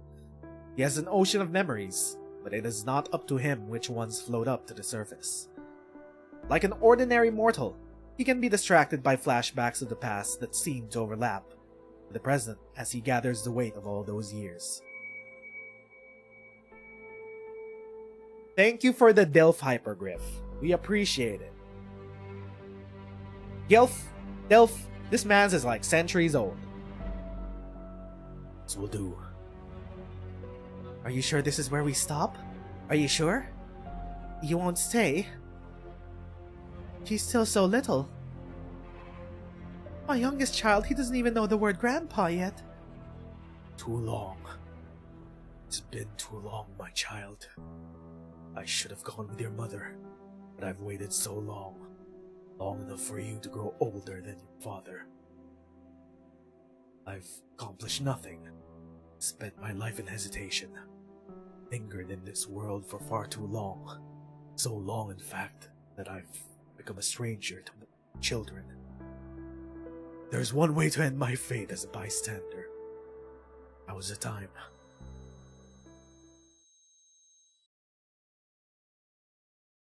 Noel looks towards the scene of the explosion and collapse.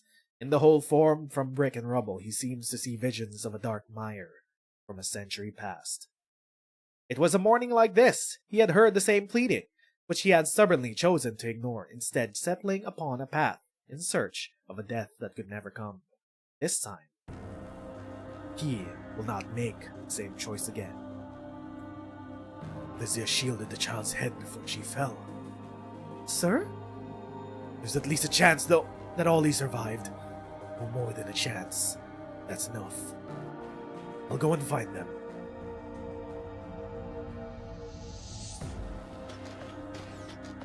Guided by the Self-Salvation Corps, Noel attempts to enter the underground ruins, helped by his years of experience and sheer immortality. About 300 meters to the west.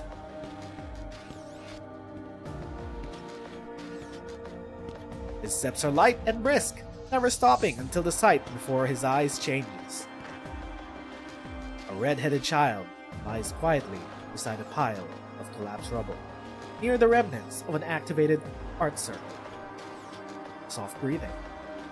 He's alive! He hurries forward and takes the child into his arms. The boy's chest rises and falls rhythmically with his breathing. He would have been asleep in bed, if not for the ash and gravel in his hair. Good news! He's alive! Bad news! This child is probably infected now and going to suffer for the rest of his life.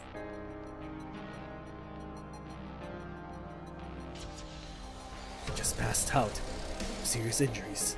He was left here by himself, but he didn't fall here directly. Looks like I made it in time. Lysia could be nearby. She put Ollie here.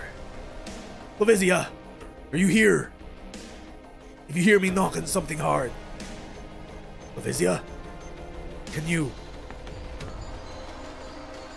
He takes a few steps and comes face to face with the truth.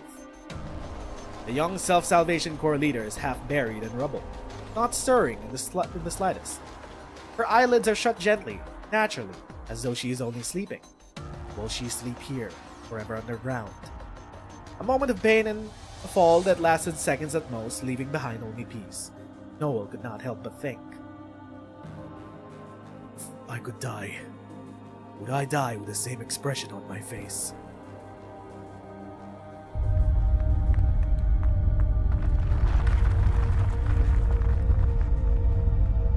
Lysia! Ugh!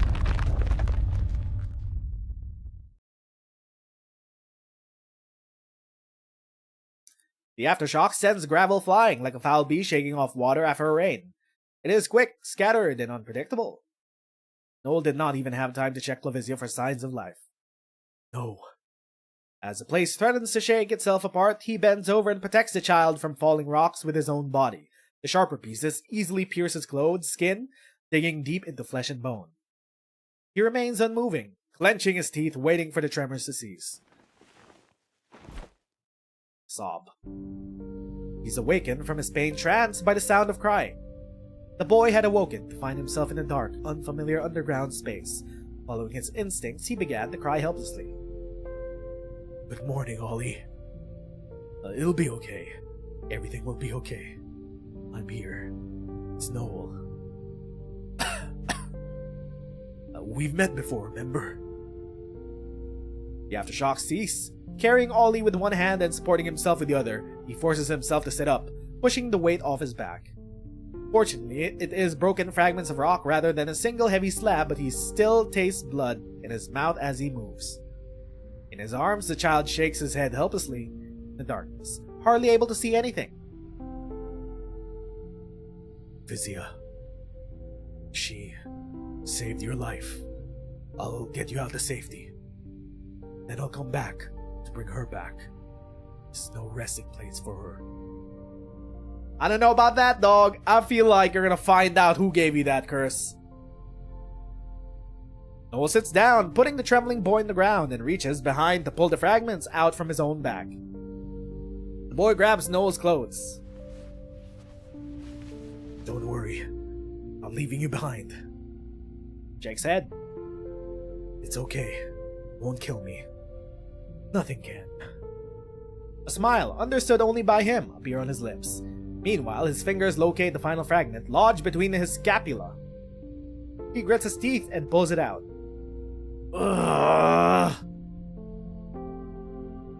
Did I spook you, Ollie? Sorry. Don't worry.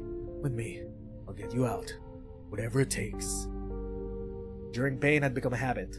Noah lifts the child again and searches his memory for a path that will take them to safety.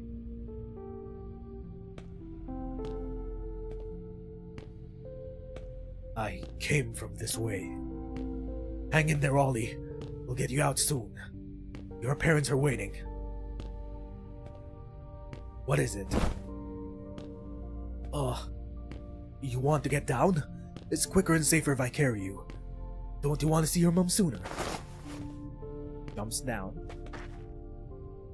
Alright, stick close to me. Don't let go. Child nods and grabs a corner of Noah's clothes. He even wraps it around his palm tightly without being told, indicating that he understands Noah. Alright, let's. I just had a crazy thought. I just had a far out thought. What if Clavizia actually died, but she reincarnated in the body of this child? Is that how the long-lived works? That's how the black snake worked.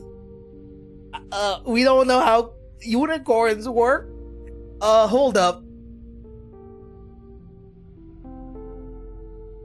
Who's this? You have walked a long path. Who is this?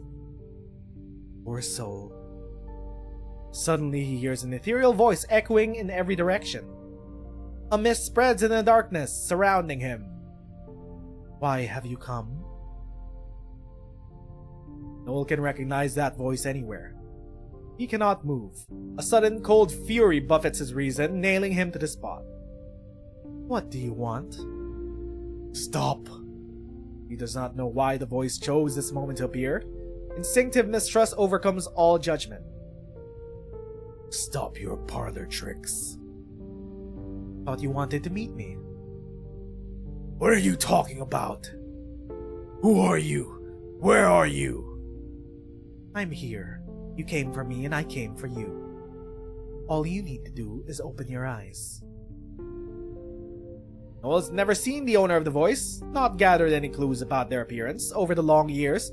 All he could do was piece together rumor after rumor, letting questions simmer into hatred. If this voice is real and not his imagination, then it must. Is that so? I'm sure you could tell me. You the wish-granting fairy, or the powerful nation's sentinel? Yeah, that's what Clavizia went by all those years ago. The unicorn, hidden in the shadows of history, is both benefactor and villain.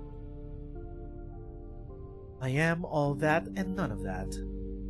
I'm merely here now to promise reparation to you, poor soul. You don't even know my name. I went through must have been insignificant, hardly a footnote to a legend like you, compared to the affairs you've meddled with. That is untrue. You harbor the possibility that I placed hope in. How would one little weed of unknown breed grow if it never wilts? And how will it affect the lands around it? That was my thought when I bestowed immortality upon you, which should have been a blessing. Blessing? Huh. Your arrogant blessing has brought me nothing but eternity of pain. That was not my intention. That's what it became. Death by 1,000 cuts, except you wouldn't even let me die. It's nothing but a curse. I understand your anger. Tell me, what will make you feel better? Huh. What will you bestow? Another blessing upon me? Noel can feel the child grab his clothes even tighter. Can you hear me, Ollie? Nods. His voice is a liar. Don't listen to it. Don't think about it. I'll take you out of here. Whoever you are, you could ask those legendary heroes who dance with you. Me? Leaving. Few are those who hold the helm in the tides of history. Are you complaining to me? If you consider my blessing a curse, I might offer you reparations. Make a wish. What is it that you want? A name, thinks Noel. Just a name. This bastard, this villain, who stands ever on high because of her powers, has long forgotten the weed's name. You have a chance. You have already gained much more than the common man. You must be filled with pity as she gazes upon me. Poor insignificant creature, I will help you. I will help you always. Let us wipe away the tragic past with a beautiful future. Have you made up your mind? Let's go, Ollie. Wasted enough time here. Grabs Noel's clothes tightly. Yes, child, I'm here. You're afraid of the voice. It's just a bad guy. No different from the ones ravaging the city above. Come back to catch it later. First, I need to get you out.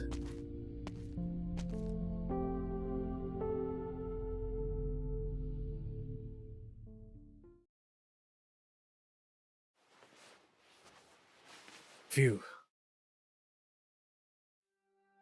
Sunlight! It's Ollie! Mr. Noel found him! Over here! A hand!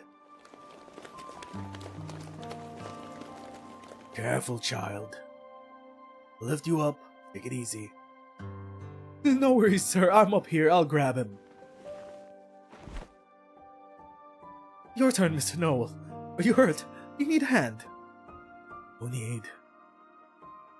Noel clambers up friskily, but stops at the edge of the tunnel entrance rather than walking towards a crowd gathered not too far away. He looks up again at the sun shrouded by thick clouds. It is one of countless sunrises he has seen, but this one's a little different, because of those who have lived to see it.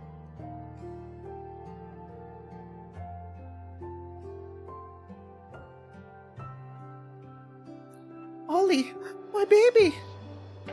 Oh, the fright you gave me. Next time I'm holding on to you and never letting go. I won't let this happen ever again. Great! We've created an overbearing mother because of the trauma. Oh, where did this blood come from? Are you hurt? Jake said. Strange, I don't see any wounds. Looks at Noel. Ollie, where's the lady who found you first? Is she still? Jake said. She wasn't down there. Jake said. Oh, you're always like this. Well, it's all good. I'm so glad you came back safely. Thank you so much, Mr. No. Man waves at Noel with something other than anxiety or panic on his face. It is a smile of gratitude with a sincerity that makes Noel awkward. All he could do is nod and smile back. Welcome. The man keeps walking until he is right in front of him and reaches out a hand, as though words alone cannot express his gratitude, and so Noel keeps the smile on his face, shakes the extended hand, almost unconsciously. Only then does he finally realize that pain is spreading from his back to his chest to the rest of his body. He has difficulty breathing and bends down, grabbing his own collar. The wounds he received from the rubble have still not started to heal. Sir, are you okay? My goodness, you're back! I didn't realize you were so badly injured. We have to find a doctor! Oh, how silly of me. You're a doctor yourself. I'm injured. The wound on your back, it's still bleeding. It's so big, there's more than one. Are they still not healing yet? Well, big irony, he's no longer immortal. Bad news, I think you're gonna die. Wait a minute, you can't die, you're a playable character. No, that's normal for us, but I suppose it must be strange for you. What happened down there? How did you get hurt? That leader of the Self-Salvation Corps is down there too, isn't she? She protected Ollie. I have to do something for her, at least bring her body back. Clovisia. Her name was Clovisia? That does ring a bell now that you mention it. I didn't even get a look at her before it all happened. I heard she was a great woman.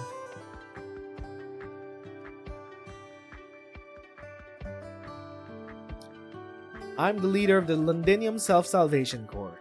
You can call me Clovisia. I'm all that and none of that. We cannot promise a reward either. I am merely here now to promise reparation to you, poor soul. He recognizes the voice and putting two and two together. I'm afraid we don't have time to discuss this. Tell me what will make you feel better. Great woman. Huh. I don't know. Vizia.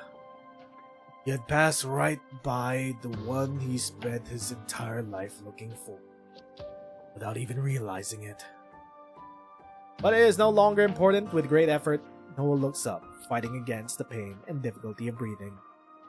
In his blurry vision, he sees a child clutching his mother's hand tightly. The boy is the very picture of health, his hair and skin a warm color, with a smile on his face just like. I'll take you to the Self-Salvation Corps, or the Exemplars.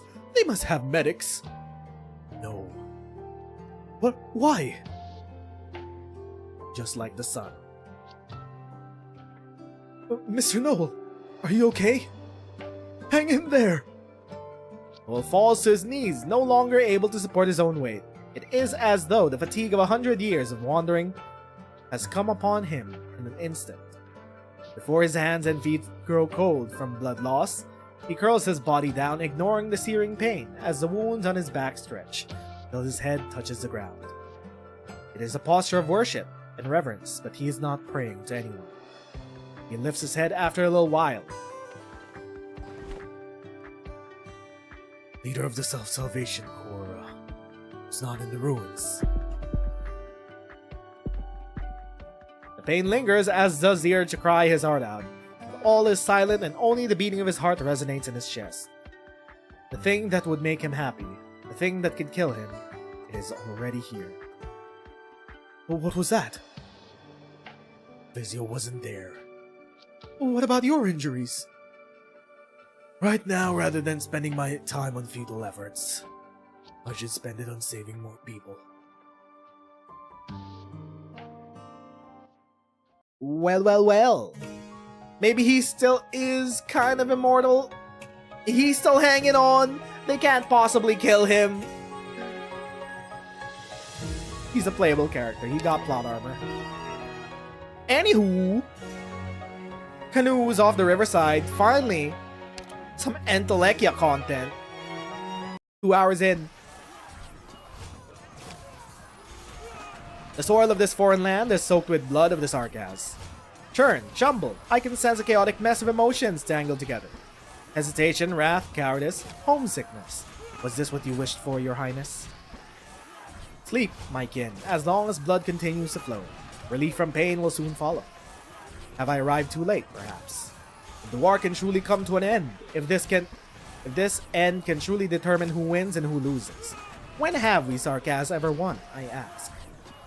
I have never been fond of watching the clock, mind you. I prefer to keep time with the pulsing of my heart. It told me to come here, and so I came.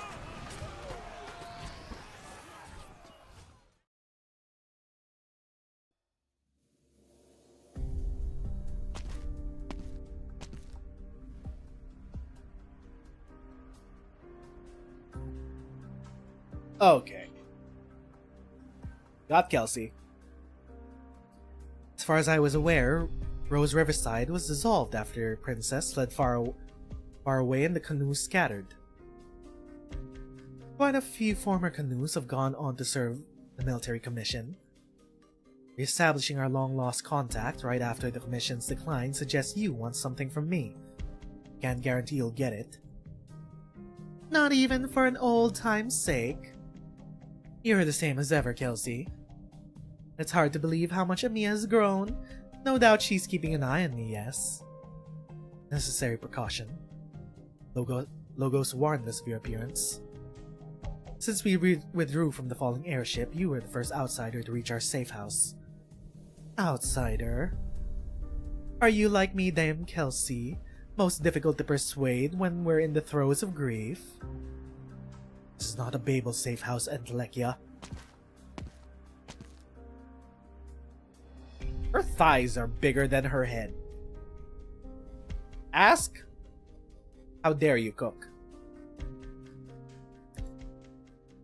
Hearing that code name coming from your lips truly takes me back. I passed by the charnel house that is Londinium on my way here. I rescued a few fortunate souls and sent off a few unfortunate ones. It brings me no joy to see my countrymen spill their blood on foreign soil, Kelsey. I don't recall you being such a sentimental person. Vampire goes silent. Kelsey sees she has no intention on answering. Why would you risk crossing the battlefields of Victoria to see me, Entelekia? If you require assistance, Theresis would be a better option. No need for these probing questions, Kelsey. I'd rather not have anything to do with the Regent. Perhaps some of the sisters agree with him, but as you know, ever since Her Highness Theresa's untimely accident at Babel, there's been less and less contact between us, our sororal bonds have weakened. But that is not why I came to find you, Kelsey. I intend to help Ascalon with a trifling matter, one that will allow her to enter the city a tad easier. What do you want?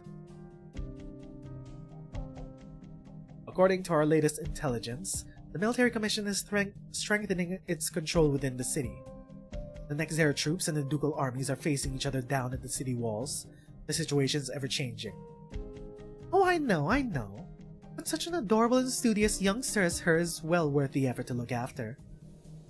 That is not what I mean, given the circumstances. You have been unable to find any trace of Ascalon. I'm very familiar with her ways. That's right!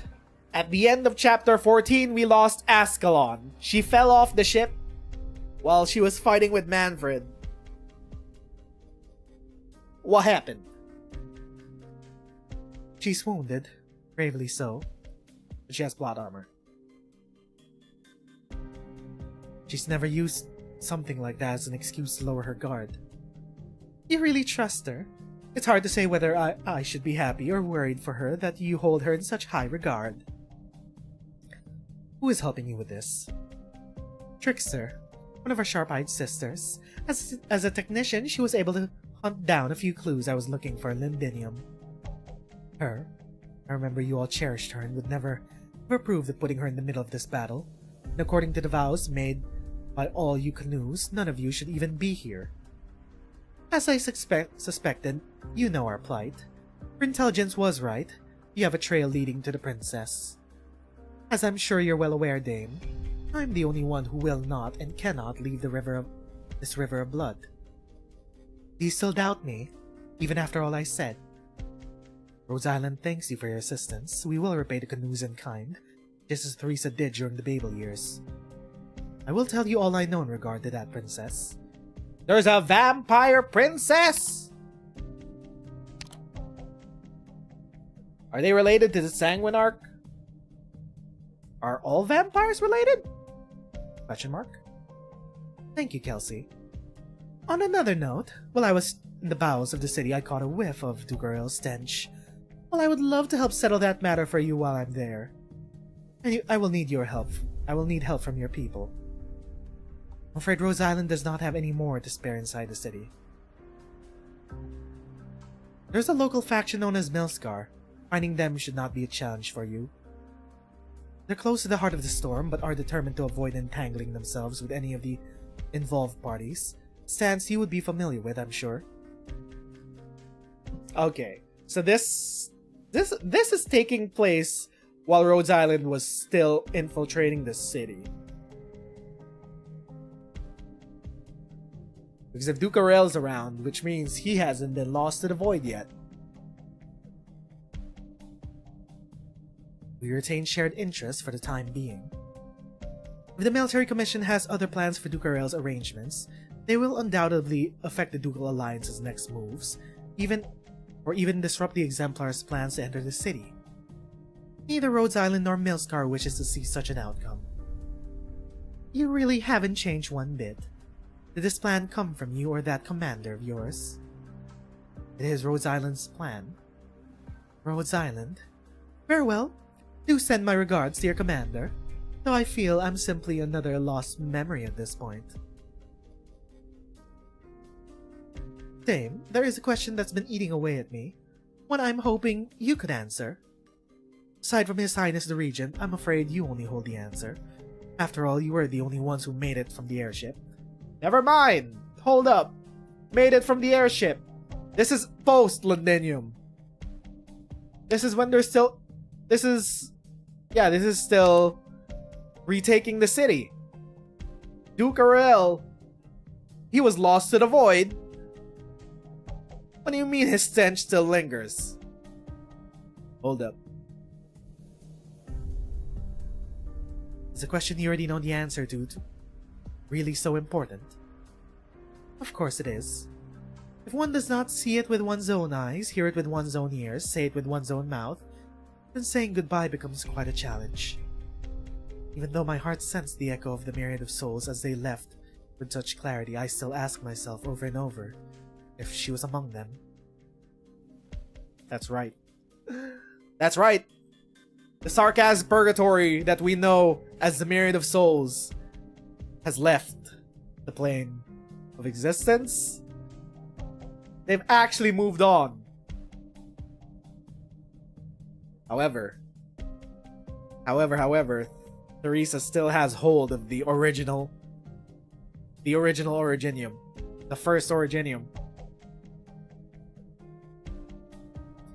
So I must ask, has Her Highness left us once more? Pretty much. We gave her a little bit of a goodbye. Southern region of Kazdil, after the fall of Babel, 1094. 1094. Way in the past. Right after Teresa died the first time.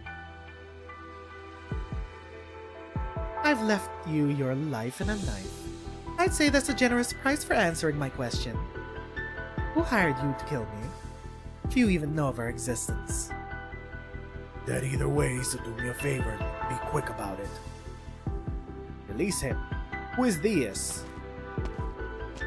Hey, yo, you're not introducing another vampire, are you? You're not introducing another vampire. What is this Code Vein type of bullshit? I mean, with a quick death like he asked for Intellectia. As long as he spills enough blood, you could always just tear out the memories you want from him, right? Well, since you mention it. The vampire raises her hand. The crimson shackles binding the mercenary disappear into nothingness.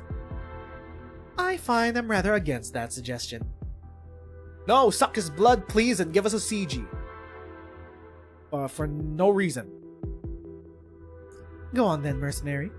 As you can see, I have far too many people trying to kill me at this moment. I shan't be remembering your face. No need to thank me.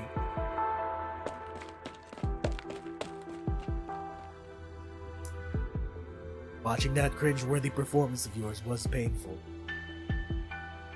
Not many know the name Rhodes Riverside. I didn't have to do anything to him to guess who's hunting us.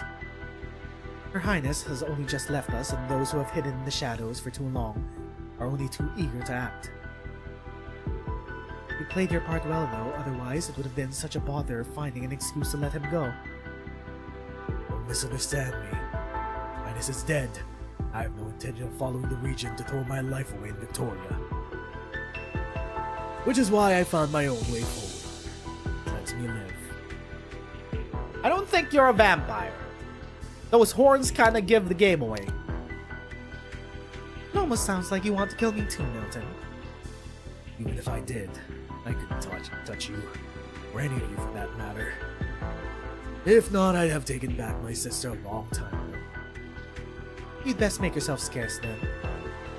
The young mixed blood Sarkaz does not do so, instead tightening his grip on his knife. Mixed blood? Not a pure blood? Huh. You help your sister deliver messages, which is why I remember you. My memories hold true, and whatever your role may be now, it may be it has no bearing on them. Swing! You and I both know what Her Highness passing means for Kazdil. I sense the storm approaching and none of us can escape it. I do not wish for your sister to mourn. Leave while you still can. The situation is rather murky at this moment. The sisters have scattered. Even I am having trouble tracking them down. The chaos in Casdales forced me to bid many farewell. There are fewer and fewer informants I can speak to as days go by. I don't intend on losing another sister because of you. There's nowhere any of you can hide. Most of the people after you aren't doing it out of hatred, but for the information you have. Even if the military commission says they won't hunt down anyone with ties to Babel, do you really think they'll let you waltz away with all those secrets spilling out of your pockets? Spies? Vampire spies for the military commission? Is that what Riverside is? Is it like the Red Room? I'd like to see them try and stop me. You're on a fool's errand, Milton. I'm just a worthless merc. If I really do manage to bring your head in at least, I'll have a chance to protect my sister. Out of options, Entelekia! With a burst of speed, the young Sarkaz swings his sword, but Entelekia's scythe does not block his attack as he expected. Instead, the vampire's body slowly dissipates like a fog of blood, fading into the background. Vampires can do that? Vampires can do that.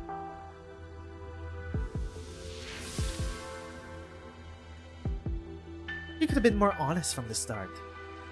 If I promise that none living shall approach this treat, will you speak with candor? Yes, exactly what you're thinking. Your friends in ambush will not be coming. Not as calm as you're pretending to be either. You pretend your pursuers bother you and claim you acted only to expose a traitor. You send everyone who finds you back to reveal your location. Also that anyone with a grudge against the Canoes will focus solely on you. I heard from my sister that you were the one who cleaned up after every operation. Cleaner than. Once when she barely escaped by the skin of her teeth, you used a similar method to draw attention to yourself. Involved faking an injury that time you were losing a lot of blood, true. The art you used was powerful enough to turn everyone who even glanced at you into fine red mist. Sister risked her life to let you all cleanse her blood, turning her into a pure vampire. Even she couldn't eat for days after seeing that. You could turn half vampires into pure vampires? Okay, so this guy's a half vampire. He's a mudblood.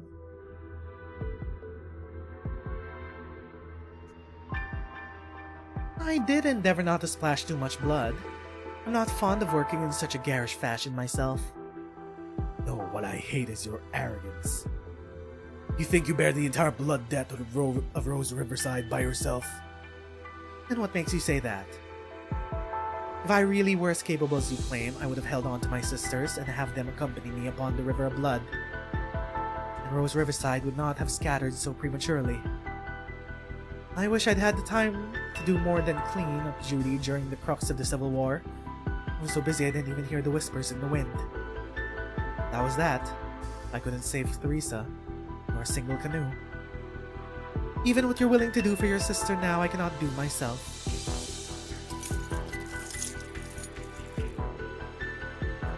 What the? Shh. A sparkling blood-red gem slowly falls in front of Milton as Entelekia's countenance grows even paler. Take it back to the one you believe you can save your sister. There are only two people in this entire land who can tell the difference between it and my little garnet. I can promise you that much. Your earring. More than that, but you needn't know. Now go.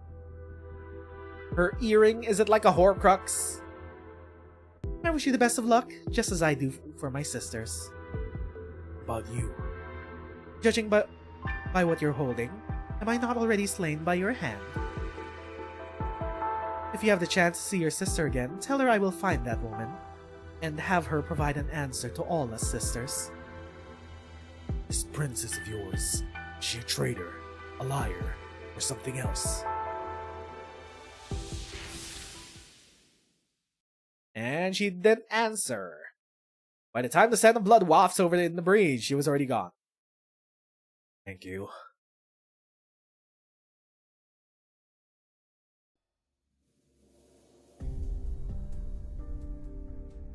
Interior of the Shard, 1098.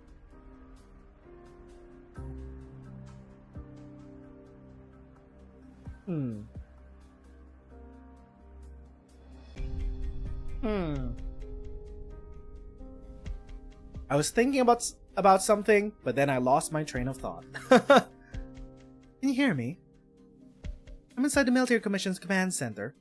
The communications shut down have been lifted. That's mighty quick of you, Entelekia. Naturally, same old trick of mine. While I was dealing with Ducarel's altar, I found quite a few people lying in pools of blood.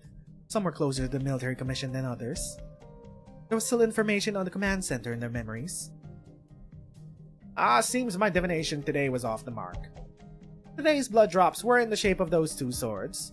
Thought it meant you would have to face off against the Royal Court's army or have a tough time getting in. Still playing at fortune teller, are you? The sound of something falling passes through the wireless communicator, distant and fuzzy. Are you alright over there? Damn it, tripped over the cable again. Anyway, with a body as bad as mine, I'm not casting any crazy blood arts anytime soon. Just let me mess around with a couple of drops every now and then, okay? Won't you consider telling me where you're hiding right now? Oh, why fix what isn't broken? Even back in Rhodes Riverside when we can... Okay, fine. It's a woman's... It's a sister. When we Canoes were close as everything. As anything, nobody knew my hiding place. Oh, it's the princess. The princess vampire.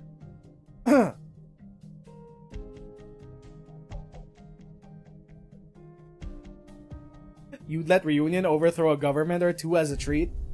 Yeah, as reparations. I think we should give them Ursus. But now you're in Londinium, there's nowhere that can guarantee your safety.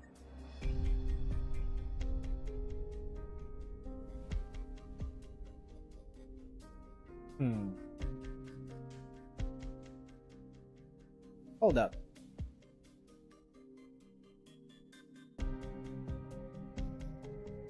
My chat bugged.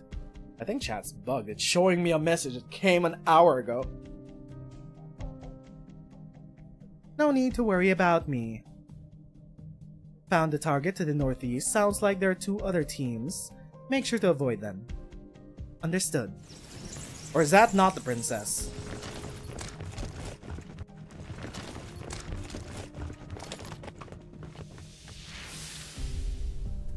We may have destroyed the Commission's command structure, but the mercenaries who are taking it over are unfamiliar faces.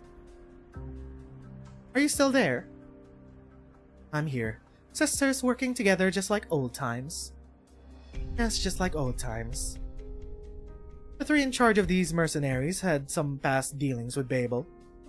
I may be here at Kelsey's request, but I doubt we would get very far using our old friendship as leverage. Would you say this goes against our sisterly vows? I'd say it depends on how you see it. No canoe shall interfere in the matters related to Babel. It was you who set that rule. Some people don't really mind killing their own, you know. With more rules comes less trouble. I know what us sisters are like, and how bad the blood can run between us at times. Yep, some join, so obviously there'll be some who leave, too. We'll have to accept that, Entelekia. This does not explain her sudden disappearance, though. I should think that I know her the best. Wouldn't it be wild if the vampire princess they were talking about? Wouldn't it be wild if it was Warfarin? Just a thought.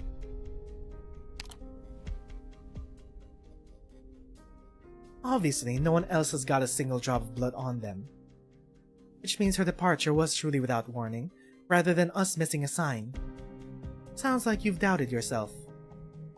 Joined the club. It was only after it happened that I really got into this divination thing. It's never accurate, more like a game of associations that gets you thinking, but at least it gives me some sort of warning, reminding me to be mentally ready for any and all changes. I'll help you out at the very least. We know she came by Londinium. She came by Londinium. There have only been 3 vampires involved in the Londinium arc. Ducarel, Closure, and Warfarin. I don't know if Warfarin was ever on the ground. Closure, where for sure was on the ground. What did they mean by that? 2 heads are better than 1 and 1 clue's better than none, right? Hold on, there's movement outside the command center.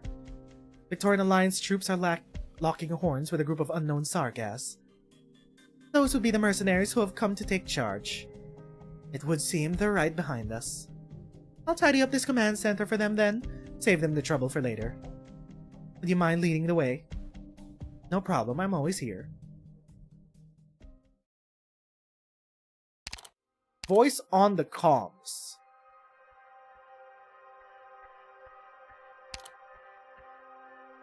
I was wondering if the voice on the comms was actually Closure, considering that Entelekia is here under Kelsey's request. Entelekia? You're late, Kelsey. Drafting a final plan of attack demanded my time. It's rare to see you so absent-minded. Rhodes Island medical operators can provide standard medical aid, but if a vampire does not wish to staunch their own bleeding, I'm afraid there's little they could do. It's nothing. Who doesn't bleed a little in battle? I was simply pondering the shape this blood stain has taken.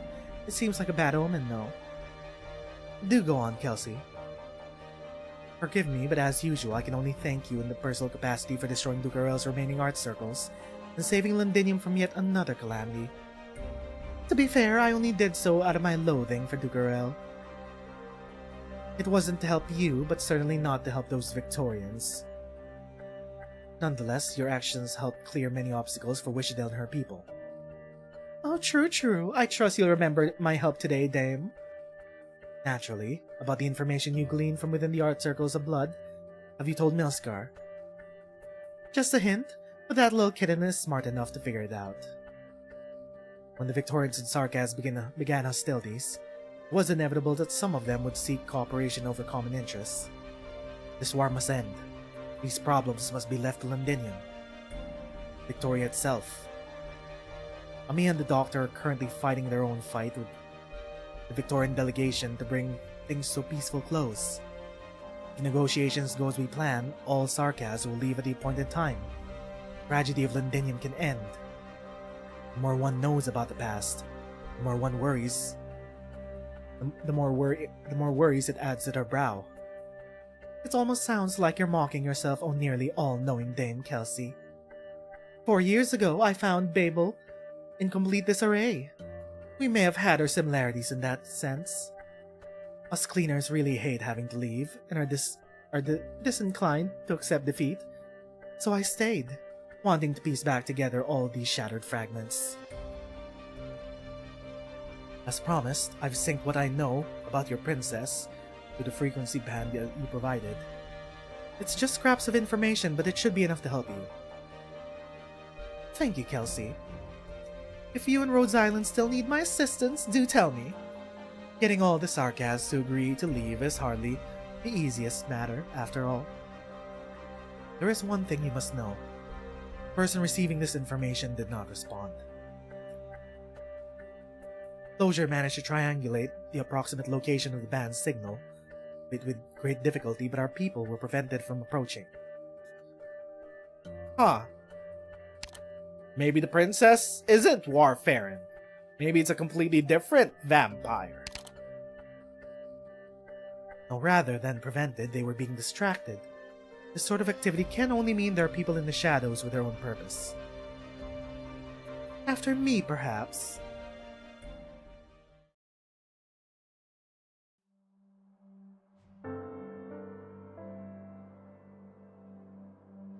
No need to be in such a rush, Entelekia. Run as fast as you like, but that bouquet will wilt before you could get past the battlefield no matter what. There are no roses in Kazel, true. Even if you do bring some for your sisters to see, they might not like them. You should toss the bouquet once the flowers are wilted. I'm also unsure what awaits us once we return to the city of the Sarkas. Though with how well you've become in combat and arts, there should only be one thing you need to be ready for. I hope you have learned how to grieve, how to say farewell, Entelekia. It is easy to live with a heart full of hate, but it is hard to bear the pain of love. Saying farewell is what causes us to grief. And so I will see Her Highness Theresa's wish fulfilled. I want you there with me when it becomes fulfilled. Will you agree to that, Entelekia? Is this the princess talking? They're talking about the dream of a homeland for the Sarkaz, a true Kazel that isn't constantly besieged.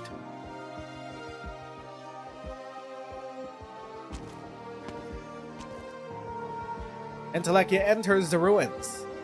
A few frightened civilians follow her at a distance, their eyes locked onto her, muttering curses under their breath. None dare throw bricks they hold in their hands. A dried streak of blood trails across the ground, as if someone was dragged. It winds past a fallen wall, wrecked in the fighting, and skirts around a rusty assembly line. Trickster lies motionless. Oh no! One of her sisters! Her face drained of blood. Shattered receiver still clutched tightly in her arms. You killed a vampire baddie without even showing us her face, Hypergriff! Blood drips out with a terrifying wound on her, crimson as ever. She was killed by another vampire! Probably the princess's band. A frail vampire died in Londinium. A sight all too common. Nobody cares why she died, but nobody can take away her dignity in death. Her blood still isn't dry. Someone has kept the last of your dignity. Only someone living can leave behind minute arts like this. Arts of life. My princess, is this all the mercy you could spare? Why do you not want to be found, princess?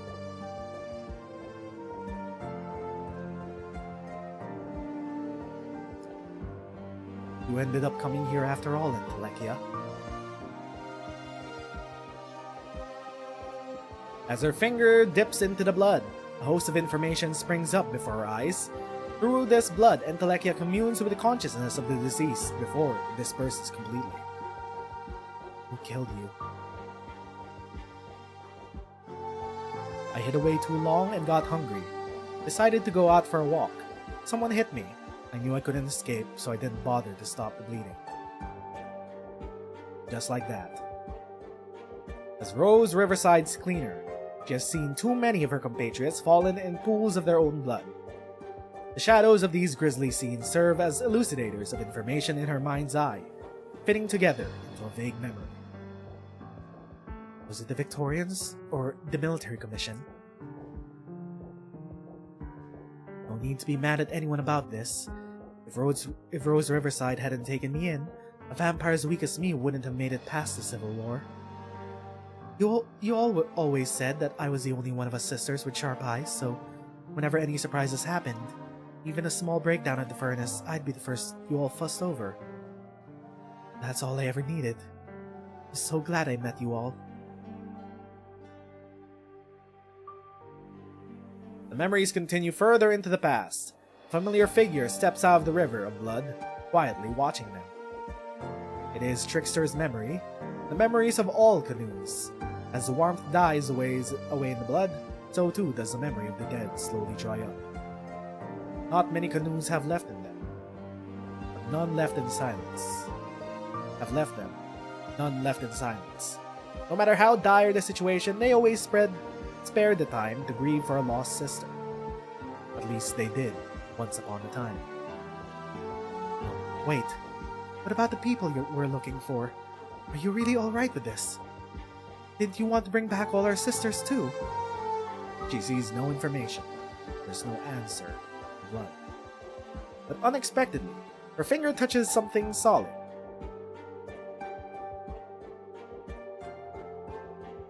Take away your hand. Do not tarry in this river of blood.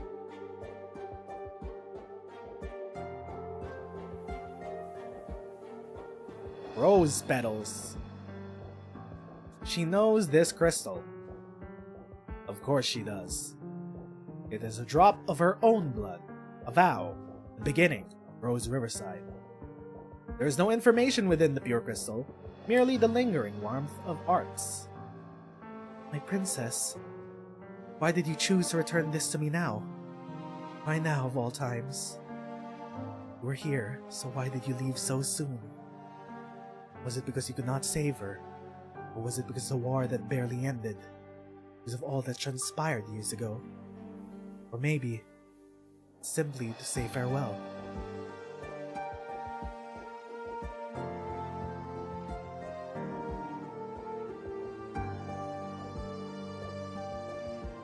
Not planning to stay in Londinium, I found the answer I sought. That princess of yours did come to this city. Neither the Military Commission's information network nor a covert web in Londinium could find anything on her. This is not good for us. She did not come here for the war. Rose Riverside will no longer take part in anything to do with Babel, a rule I set myself. She would not have violated it. Speaking of the devil who joined Rhodes Island, by the way. Casual use of a slur.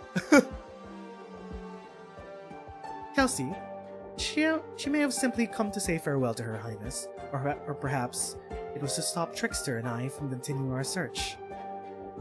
The sudden disappearance of your princess on the eve of Babel's collapse is suspicious enough. Cannot even confirm if she left on Theresa's orders. Until we know where she truly stands, Rhodes Island cannot let out the possibility that she might interfere with our plans. The fuck you mean another vampire is out there trying to interfere with our plans? We couldn't handle just Sanguinarch. We need another vampire? This time a princess?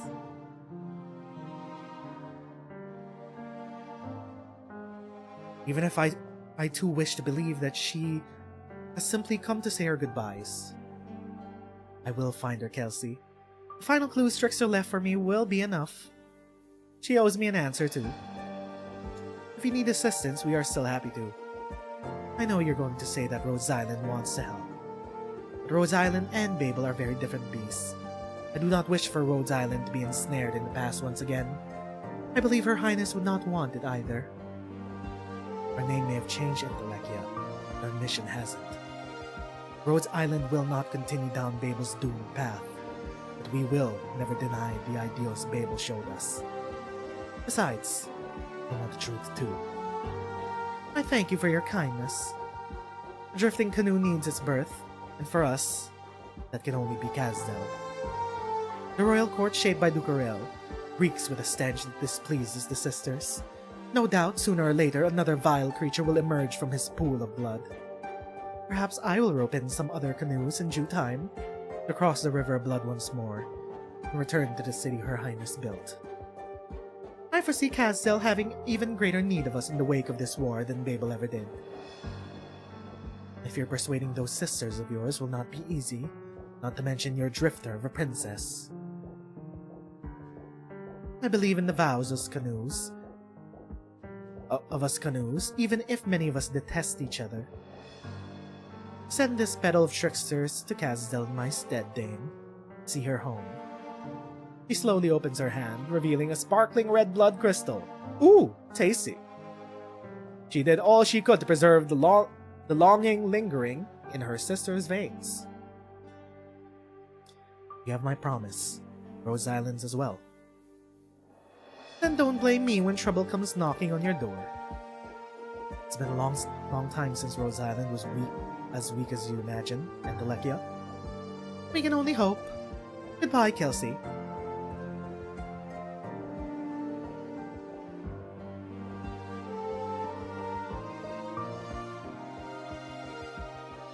The warmth in this drop of blood will never die, just as us canoes will never drown in the river of blood. This is our vow. I promise you. For our farewell, I shall grieve. I would much prefer to part less often, but... Goodbye, Entelekia.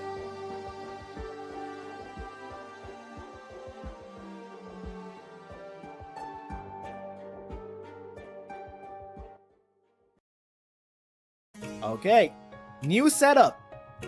For a whole new character. Yet another vampire to deal with. Aside from the one that just got introduced. I thought it would be like, Entelekia. No, vampire princess. Got it. Also, yearning for a vampire princess is too toxic Yuri. Okay, Nezeru, let's see how you died. Let's see how your fight with Eblana turned out. Can you hear Victoria cry, O kings of yore? Fires burn my mother's skin. I fly above her head, but do not hear her cry for help. Only lament. But who does she lament for?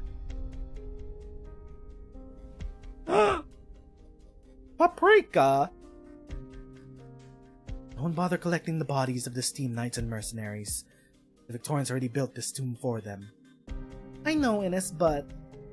Paprika clenches the blood-stained piece of paper in her hand and tries to imagine what it felt like as the steam knight wrote these words. This is the steam knight's home, but the Sarkas shouldn't be left here. If Hodor can really bring everyone back to Kazdil with the life bone, can we take them with us too? If you've already made up your mind, then go ahead. Are you sure about this, Paprika? You aren't from Kazdil. I can always find my way back to Columbia if I need to. It's safer to travel back with the group for now. Who is this? Hodor or Wichadel? Hodor. Who knows what they'd do to you if you stayed in Victoria, or tried to head back to Columbia now. Given the circumstances... Ugh! Stop pretending you're not injured. I won't die. I can't die. Besides, we've already taken too long. How is the life bone's recovery going? We'll make it to Kazdil, provided no one accidentally damages it again. Hello. Oh, was that meant for me? Guess your recovery's going just fine. How are things looking outside, W? You dead named her. I'll let you off on the hook about the name this time, Ines. Teresa gave her a new name, dog. You gotta respect that. Even better, how are things looking outside, W? Victorians made a big push right after the fire in the walls. The Nezeru lines collapsed right away. What about the Nezeru king? Still kicking, but he retreated into the city. Is there any news about the general, Miss Wichadel? Nope. Could be dead for all I know. Manfred wouldn't die so easily. The chaos outside is a problem. Based on intel my guys collected, Nezeru is still sitting cozy, even though the military commission screwed this battle up big time.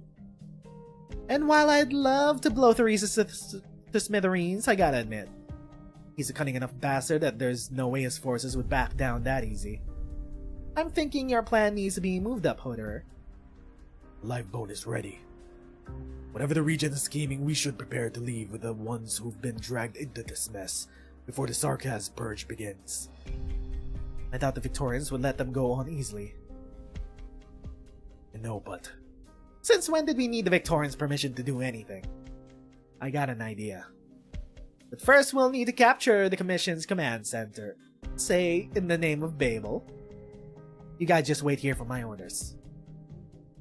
An idea isn't a plan, W, but you seem confident. Fine, let's go. I've spent enough time underground. Doesn't Hodor need someone to take care of him? I have it on good authority that he won't die. Yeah, that's what I said. Whatever. The region and Nezeru are planning at the Palace of Westerleg. Fate of its survivors is probably not their priority. Can't just sit back and watch. You can tell us about your idea on the way. Huh, two dunces. What about you, Yarnball? I'll go with you. The general might be at the command center. I have so much to ask him. Do we just leave the life bone here? I could blow it into pieces if you want, if you're volunteering to carry everyone on your back instead. W.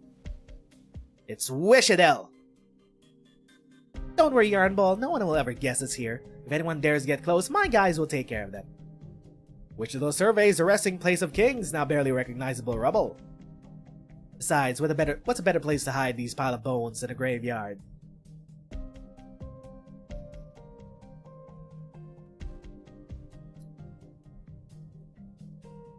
Outside the Military Commission's command center.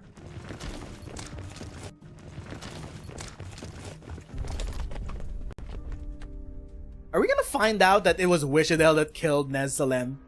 I thought he was gonna go down fighting Eblana.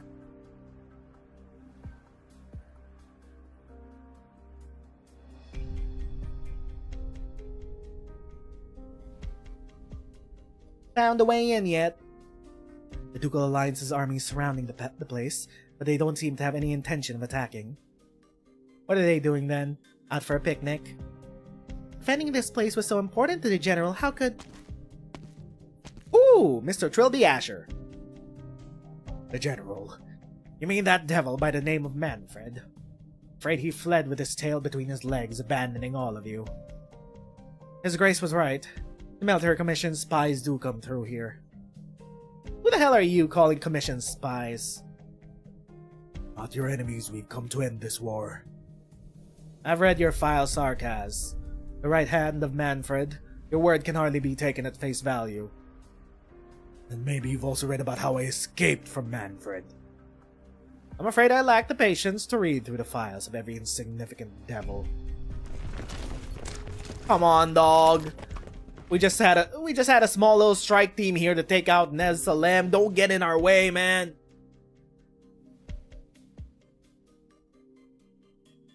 We've surrounded the place, sir.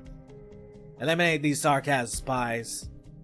Search their bodies for intel in the command center, and I've had enough of the Sarkaz's tricks. Ha! So you're not attacking because you're too scared of what's inside? Well, if you don't have the guts, we'll do it for you. Are you sure you want to pick a fight now, W? We can ensure a safe retreat at least. Bo's weapon? I'm with her. Sarkaz cannot afford to wait. Protect Paprika and us. We're forcing our way through. If you say so. Swing shadows. Shadows spread from Ines' feet, locking on every Victorian soldier present. Then she senses a different kind of shadow. Delphine? What's up? Let them through, sir. And here I was thinking you finally made up your mind to kill us. I'm not under the command of the Exemplars, my lady, nor do I want to be put on mandatory leave like Bellingham. I'm simply executing the Duke's orders. Wipe out the Sarkaz, no more nor less. These Sarkaz share a strategic objective. They aren't a monolith. You're here to kill the Nezeru, aren't you, Hoderer? Nezeru King holds great significance to the Sarkaz, but he cannot be allowed to live. Only in the swift and complete defeat of his forces will convince the ones sitting on the fence to willingly withdraw with us. And you want to flee with the devils? Got a problem with that, punk? You do understand the crimes they've committed, do you not? Can't deny them. I also understand what will happen if large numbers of leaderless Sarkaz mercenaries are left scattered across the countryside. Mercenaries who've tasted blood and war. You want to protect them? Prevent further chaos. Can you give your guarantee? No, but she can. Babel can. Hoderer points towards Wishadel. This war has long since lost its last justification for taking lives. It's time to bring it to an end. This has nothing to do with who I was and who I am now. Very well. You can go in. Rhodes Island trusts you then. You should be careful, Lady Delphine. What you are doing may constitute treason. I don't need your advice. Lieutenant Shearer, instruct the Exemplars units to escort the Sarkaz team into the command center. Inform all Alliance units that this order comes directly from Delphine Windermere. Understood, Lady Windermere.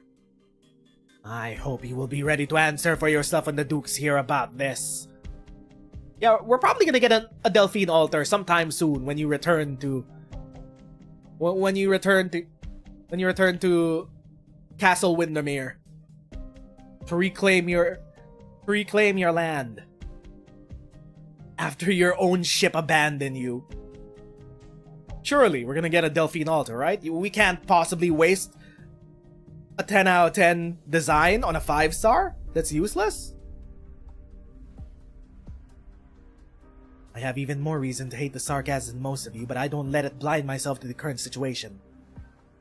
Londinium has bled enough. Thank you for your help. It's not you I'm helping, Sargas.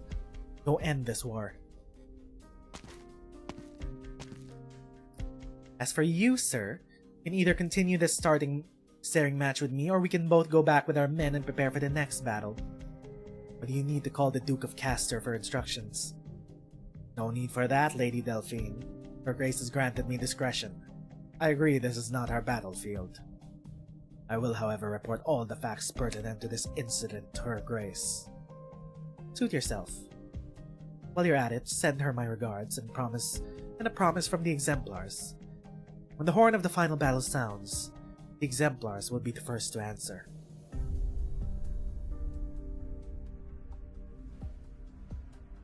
Yoo-hoo! There's Salem. I get that things are messed up at the Commission, but is this really all they have guarding that command center? According to Dame Kelsey and the Doctor, Riverside is probably paved the way for us. What about Manfred and his men? Afraid of getting blown up or something? If the General's still alive, there's only one place he could be. By the Regent's side. He left. We'll have to count on the Doctor's group being able to handle the Regent. It's all yours, Wishadel. And I thought I'd have to fight you for the mic. First broadcast more than did the job, Wishadel. Why so serious all of a sudden? About to spew a bunch of crap I don't understand again? The name Her Highness gave you holds many meanings. I know. If they need to hear a new voice, they'll hear it. Before that, though, I want to set things up. Still need the command center to organize the withdrawal. Don't blow it up in a fit of anger. Blow it up? Of course I want to blow it up, but there's only one of it, which means I can't try all the different ways I had planned for it. W. Don't rush me, Ines. This time I'm gonna blow it into the sky so everyone can see it. See who we are, what we want to do. Listen up, people! Babel's captured the Military Commission's command center.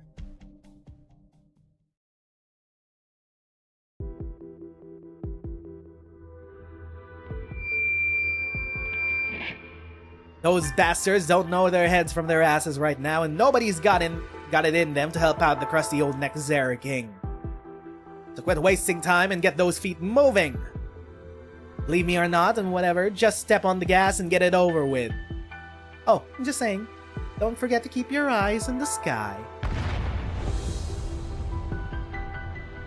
My patriarch, that. The command structure of the Commission has collapsed. Temporary chaos is inevitable, no matter. Long oppression may have numbed the Sarkas, but this war has reignited their hatred. A moment of fear or hesitation will not extinguish it. The Nezeru king looks up to see a frenzied flame cut open the veil of decay in an instant. Besides, there will be another to stand up and lead them. Babel.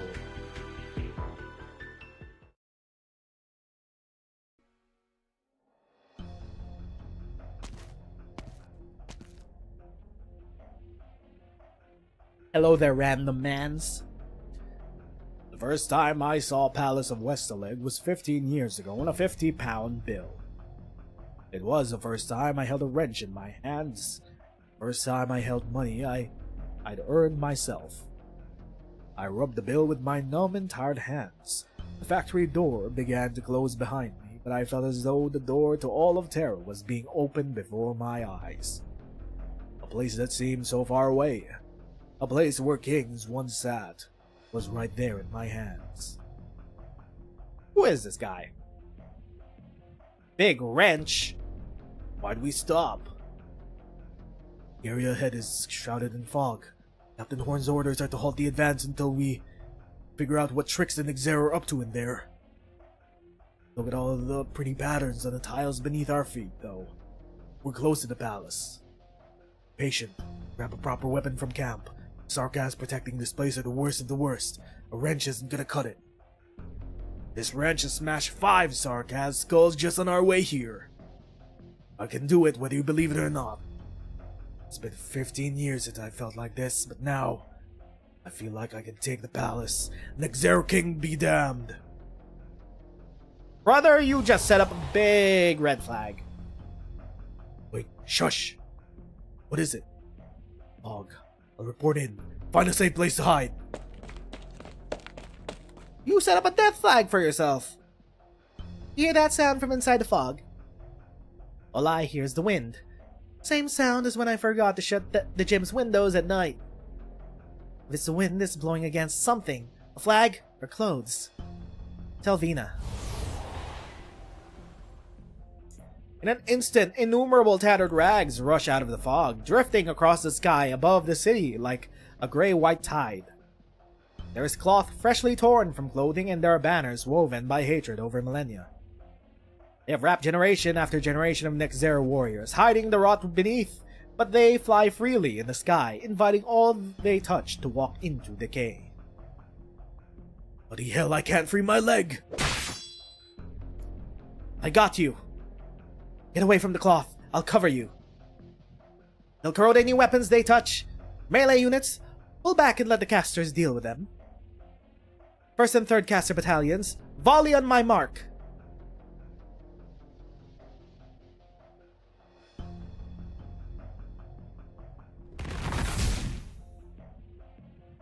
And there's Amia. Huh. Hold up. I've been wondering, who eventually fought and killed Nezeru dog? I thought it would be Ablana. I thought it would be Wishadel. I thought maybe it would be Entelekia. Maybe it's Amia, actually. I can't get rid of them. The paws are immense in decay, the shroud drawing in death. Even the formless witchcraft of the Nezeru has rules that can be followed. I am unable to decipher this fog. It is neither arts nor natural. Is this some new tactic, Logos? They wouldn't wait this long to try our proven tactic. Perhaps Nezeru's changing. Perhaps it's the Nezeru themselves that are changing. This place will soon be more dangerous than the shroud we stepped into on the battlefield outside the city. The other units must have encountered the same interference, even sending out a signal is difficult. This 300-meter plaza is enough to delay 1,000 men for days. Teresa still has Nom Nom. Power our comms equipment closure. Analyze the shroud, Logos. Already on it. Rules are bound to be analyzed. There must be a source of this unusual shroud. I'll just need a bit of time.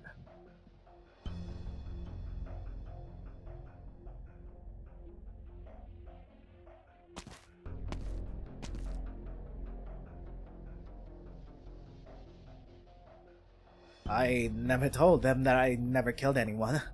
I did exterminate a few districts worth of must-bees, but never a human. I never told them it was an arts-imbued ball I wrapped myself in, but rags taken from stolen mops. After all, I never even met another Nezeru in all the years I grew up in the ditches of Londinium. No one ever taught me the Nezeru arts. I wrapped myself in mops so the Victorians wouldn't beat me to death. Mophead that killed must-bees for them deserved to live more than a Sarkaz at least.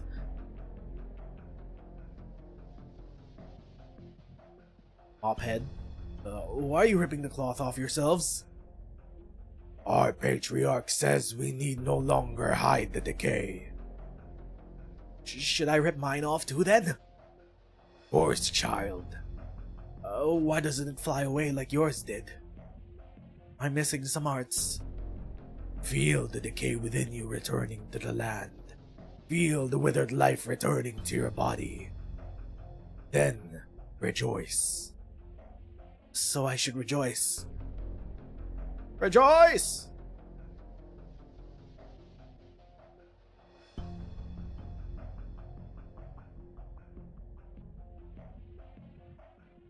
I beat a Nezeru to a pulp.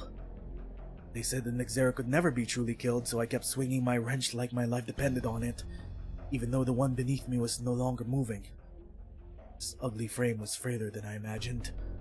I broke it like the fallen branches in the snow under my feet in the winters of my childhood. They always broke with such satisfying crack.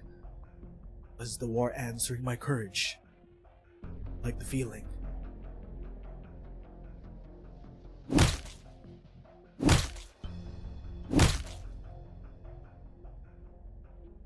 I could. I said I could. You said you can't truly kill a Nezeru. This one seems pretty dead to me. Careful there. You didn't want to be near Nezeru corpse for long. The Nezeru's warrior body quickly collapses, losing all form and color. An invisible fog takes up the form of the dead and gently embraces the remains. It rots on its own. That quick. If we didn't get away now, we end that body, both will be Nezeru food. Bloody hell, and there I was thinking the Nezeru weren't such bloody monsters after all. Cannibalism. It'll be fine, alright? Where'd you come from? Think about home. All that sun and hay and beer, you know. I think you'll feel a wee bit better putting all this rot out of your mind. I'm from Londinium. All I had at home was sourdough hard enough to smash skulls. Aye, that works. Yeah, it works for me.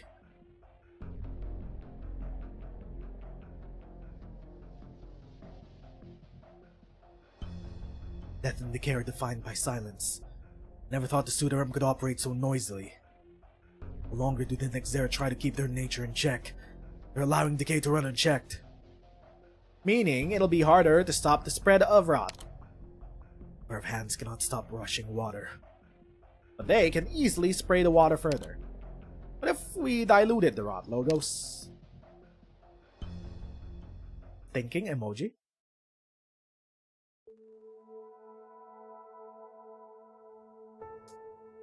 Oh my god, neural content. What? I'm like, wait a minute. Neural content? In my sarcasm-based event? Hold up. Fine, we needed an epilogue to Neuro as well. Sure, I'm down with that. Give my wife more screen time? Hang in there. You'll get better.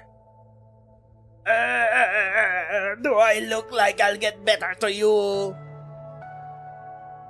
A natural effect of rapidly applying healing arts. Take this. Give it to... Ugh. The pain. It's getting better. They're here. They're all here helping out. We're just wrapping up. We're wrapping up every single loose thread from the Londinium arc. Do not choose to end. Do not choose the end out of pain, soldier. Endure. The pain will stop in time. Thank you, Sarkaz. Listen to Liz. It'll be alright. In case of acute infection, we have to avoid rapid emotional fluctuations. Take a deep breath and... Message from the doctor, Nerl. Shining, Nerl, Nightingale, are you in the rear? We're at the rear camp. Just returned with a bunch of wounded. How's Nightingale? Weak, but she refused to abandon the injured to their fates. We'll take care of her. I need you to pull out of the area along with everybody in camp. Doctor, you. Let us know if you need any support. Nezeru's shroud won't be easily dispelled with arts. We'll divert the fog of decay to nearby areas. Do your best to ensure that no one's caught in. Roger. The more lives we save, the less decay there is to feed on. It's the duty of the followers, isn't it? Meryl, Shining, there's no time to rest. Liz. Liz's blue foul beast perches on Shining's shoulder, rubbing against her cheek. Sometimes I don't know what to do with you. Meryl? Go and save some lives. As for the enemy, leave them to my spear and shield. How is she so cool?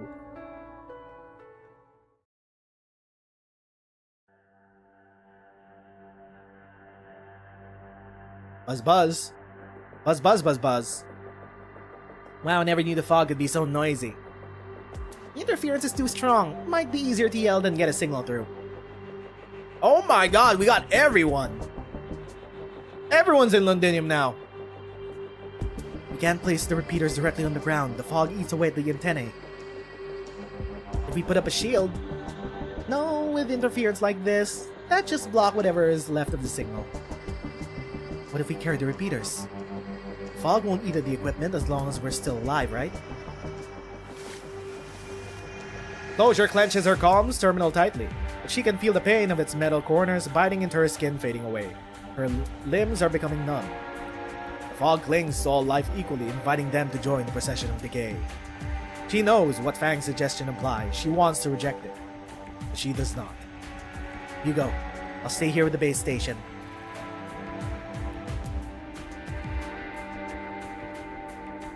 I love how they've been building up how killing the Nezeru King was not actually as easy as it seemed.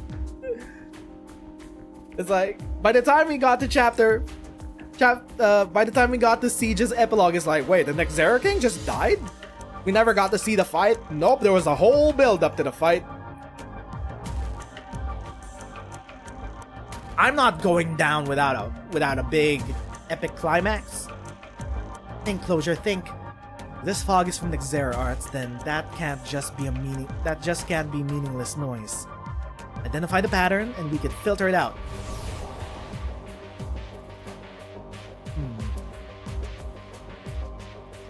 There it is. It's not noise, it's the voice of a Nezeru.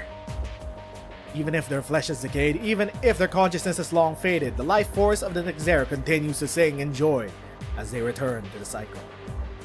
No idea what you're so happy about, but I'm sick of hearing it. Let me see, a little more over here. Buzz, buzz. Closure, buzz. I'm getting a signal, but it's still not enough.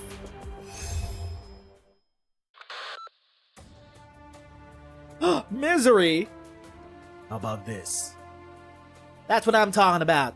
Wait, Misery? How did you... I got a path through the fog for communications. How is Misery so fucking cool, dog? Great, now we can hear what...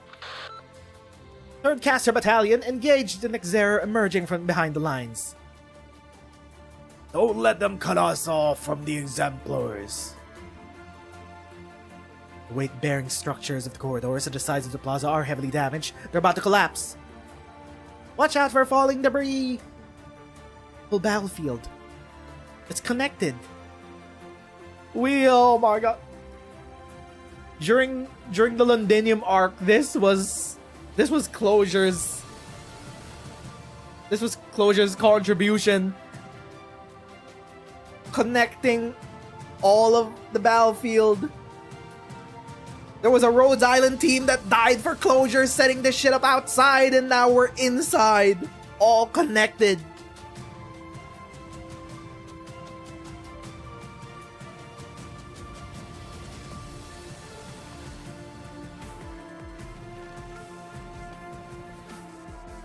Is this Mophead?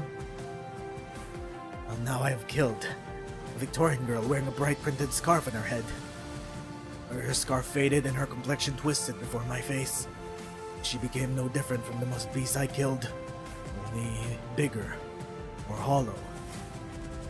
Her life must have flowed into me. I find myself swinging the greatsword that they gave me almost as tall as I am. But I don't feel the ecstasy they spoke of. Ah! Mophead, stop. Oh, you're rotten too. If I don't rot, you will, is that it? What's that? Uh-oh. The tank.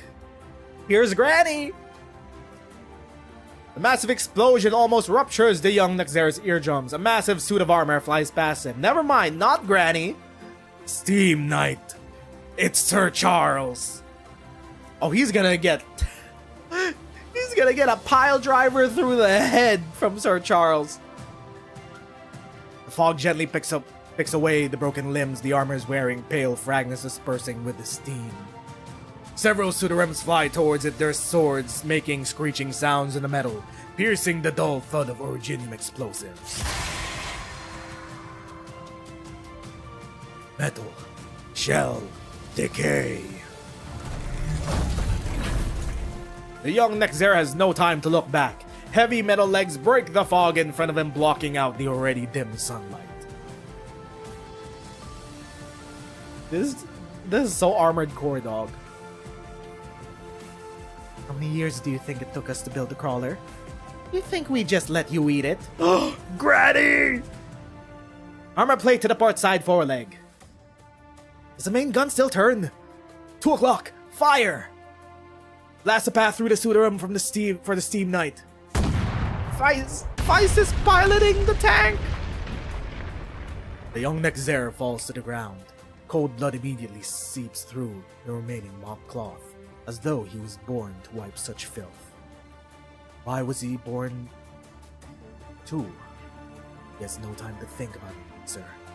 A great iron hammer is raised above his head, its glaring reflection in his eyes.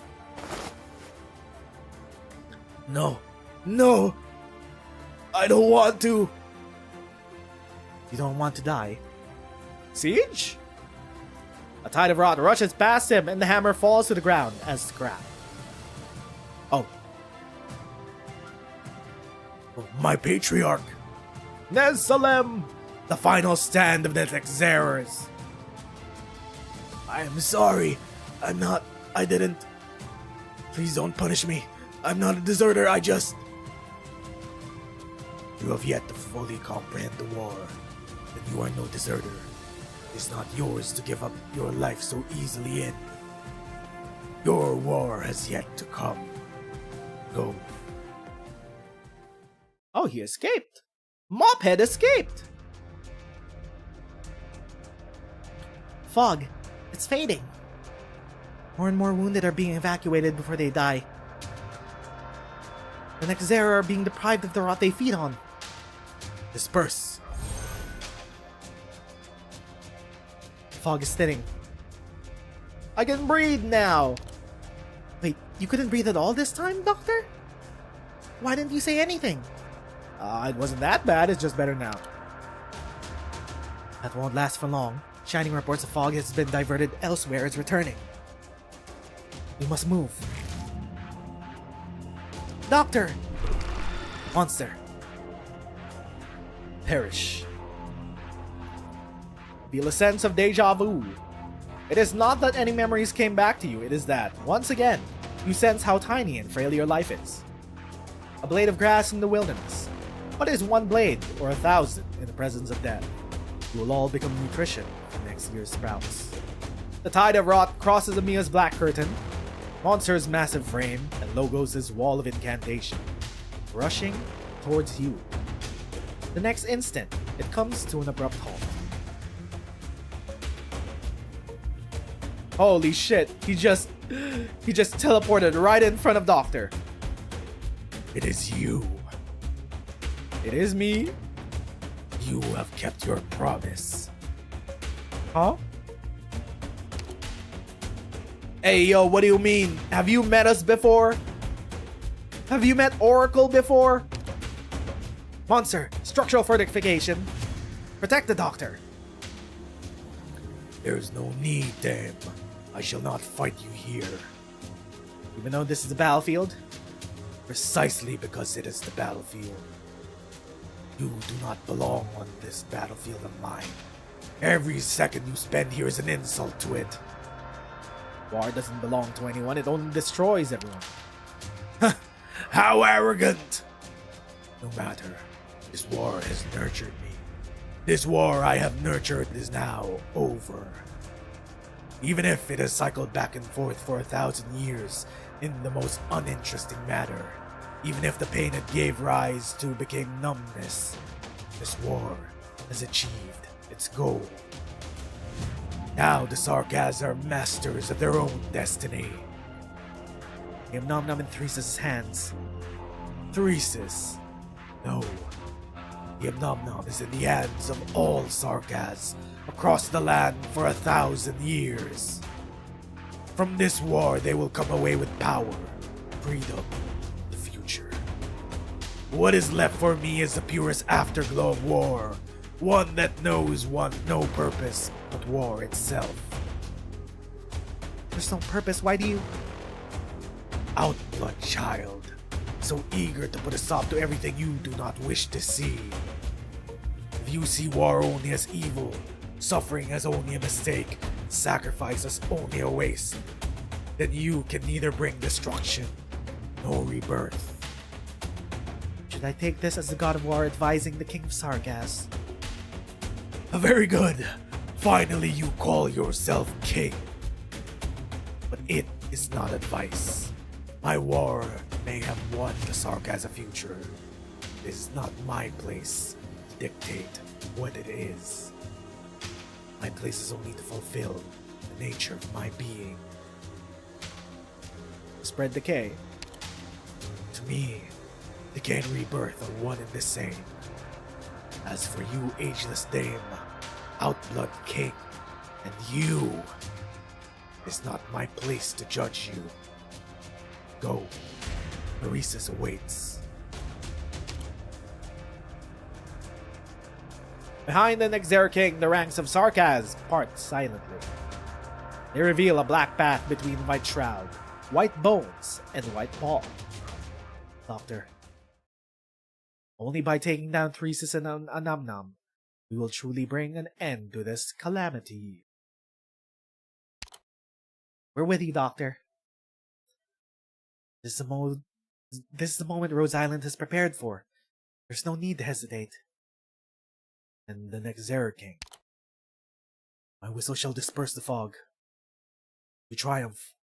We will not celebrate victory alone. Through the fog, you can see the faint silhouette of a tank, the gushing steam of a steam knight, exemplars and aligned soldiers fighting side by side. You hear the communications of Closure, Wishdell, and the others, all of them fighting for the same end. An end to this war. Let's go meet Theresis. The fuck you mean meet Theresis? I thought everything ended with chapter 14 and we still needed a whole ass event to address Theresis absconding with Nom Nom. What do you mean it's getting addressed here and now?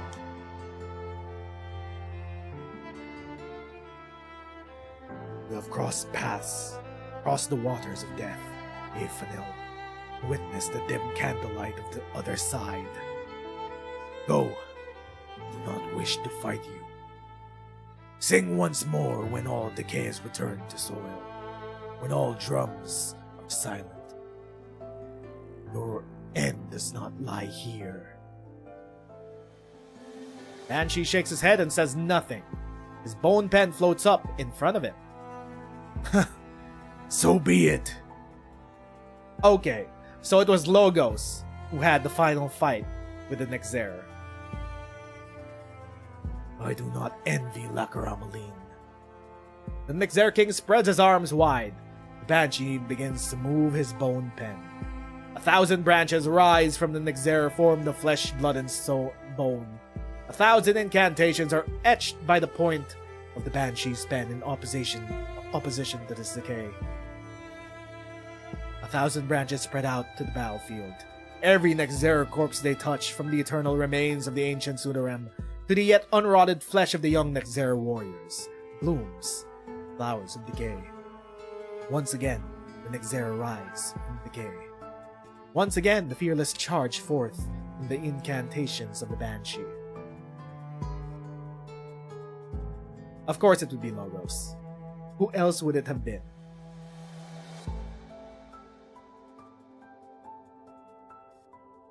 The Palace of Westerling. It wasn't grand at all.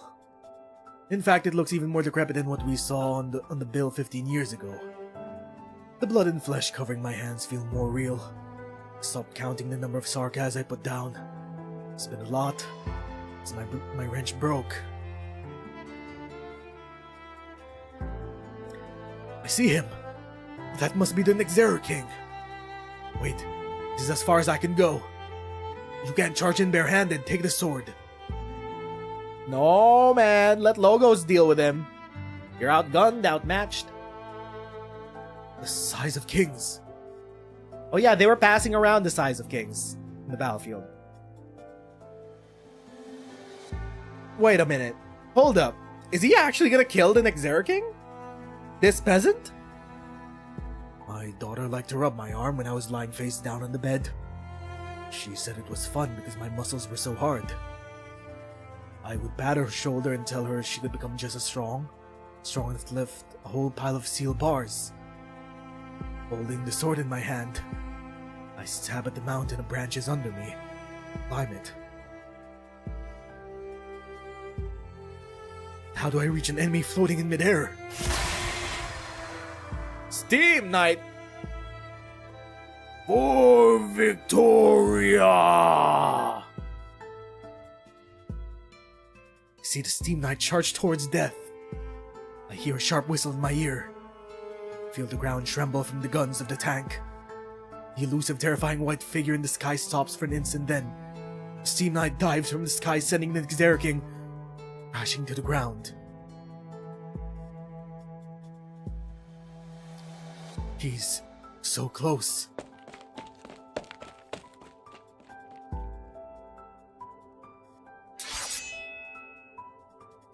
I'm beginning to fall in love with war. I leap from mountains of branches and put the sword through the Nezeru King. I can even feel my eyes burn at the heat gushing from the Steam Knight as it breathes. Hey, yo! Victorian, who have learned to draw life from war, now must learn to return it to war.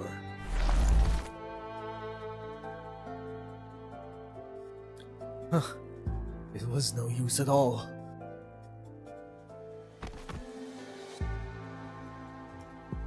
I'm thrown at a great distance. I can no longer feel my body. I can see the Nezeru King once again, rise into the sky. The Steam Knight wrapped in a frenzy of white cloth. Strange Zarkaz casting his arts, cutting a path towards the Nezeru King. Familiar faces treading the death-filled path towards that seemingly unsurmountable foe with no hint of hesitation. Fog seems to be dispersing. I see the massive four-legged tank advance. Why is there a gold-haired Koranta here?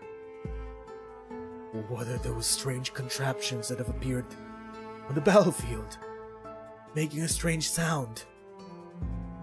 I see Her Highness, our hero, Vina Victoria, turned king, leading more and more people forward. For Victoria, I seem to see the end of the war. Nezeru King's silhouette overlaps with the sun. It is bright, but before him gathers those eager to end the war. I can no longer see what happens next. Where did the sword go? Sorry, my girl. Your daddy is not coming back home.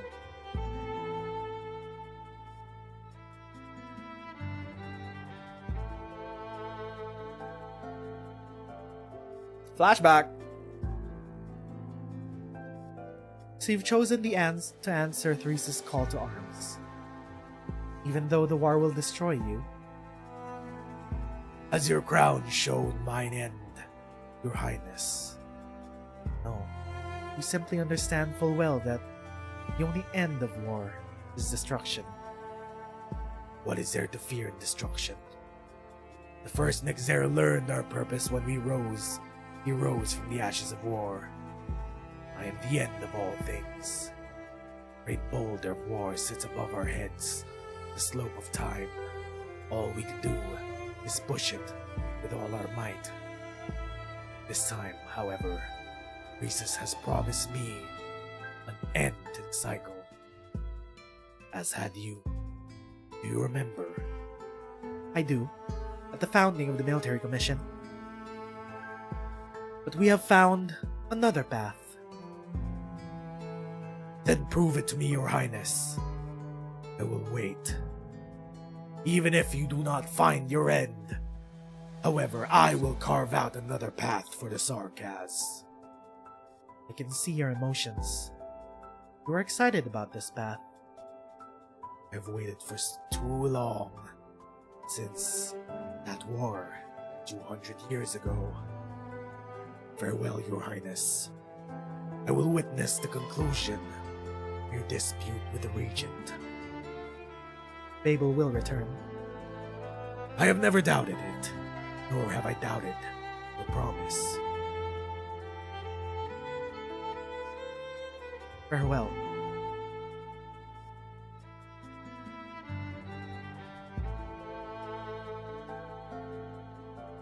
The rays of dawn shine from the pinnacle of the Palace of Westaleg. They drive away the fog, revealing the aftermath of the battle. The fog is gone. So is the Nezeru king... Did we win? He's dead, right? In it? I still sense that suffocating presence. We'll need to get used to it. There is much to be done. The daybreak was unfamiliar to those returning home, or to those on the battlefield. Morning rays pour down like blood over the carpet of bodies on the ground. Is this what sunrise always looked like in Londinium? No, never. Cold dawn pours blood towards the skyline, towards the winding mountains in the distance, like an ocean of blood. A few cries of joys from the crowd quickly fall silent. This is not how anyone imagined the glory of victory. It's over. We truly kill war.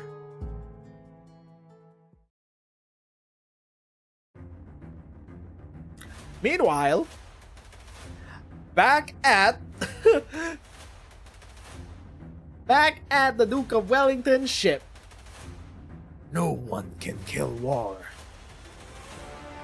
Do you still sense his Where's our heart? presence, Your Highness? He has unfortunately given himself to death, but you are correct. War will never end. He merely left because this particular war was over. I almost envy him. He has taken so many people along with him, all to enjoy a war that belonged only to him. I've lost another fine opponent.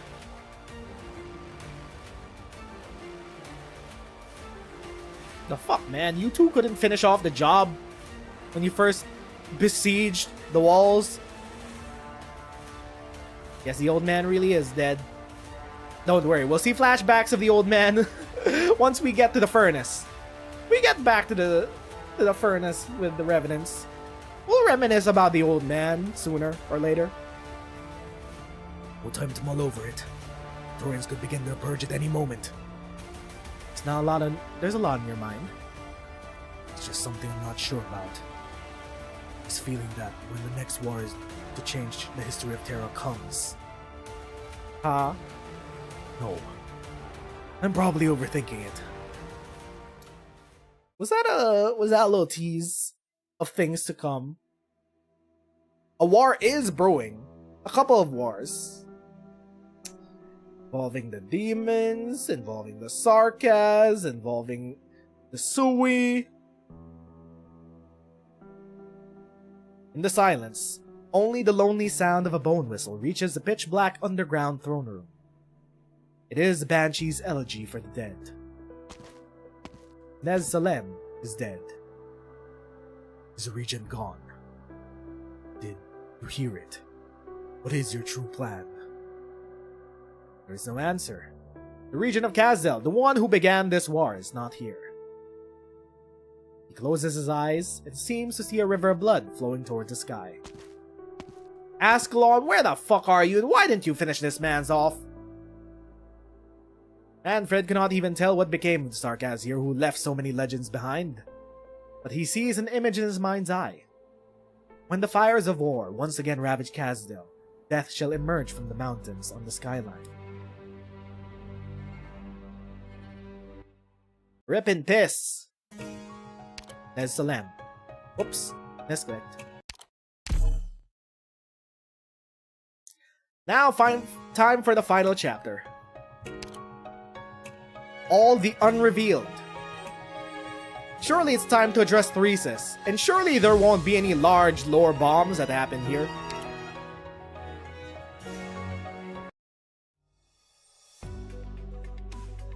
Lifebone, during the retreat of the Sarkaz forces, post-siege. What was that? Hodor, I brought along everyone who agreed to use the bones to retreat. Most of them wouldn't be able to withstand the long journey. The old, the young, the more injured Sarkaz than you can count. W said, and I quote, "Let them die if they want, but the other members of her squad carry them here." Somehow she still has quite a few living subordinates, enough to maintain order within the Lifebone and watch over Ursula in captivity. So at least you won't have to worry about having no one to take the wheel if you accidentally die on the road. Got it. What are you waiting for? Turn this whale around and let's head home. Shit, we still also have the airship. Lifebone casts a shadow over the ruins of the battlefield. None of the Sarkaz raise their heads. They may already know of, or have grown accustomed to, the greater shadow that will soon envelop their kilometers-long procession. Most of them move slowly as they cross the trenches left behind by the high-speed battleships.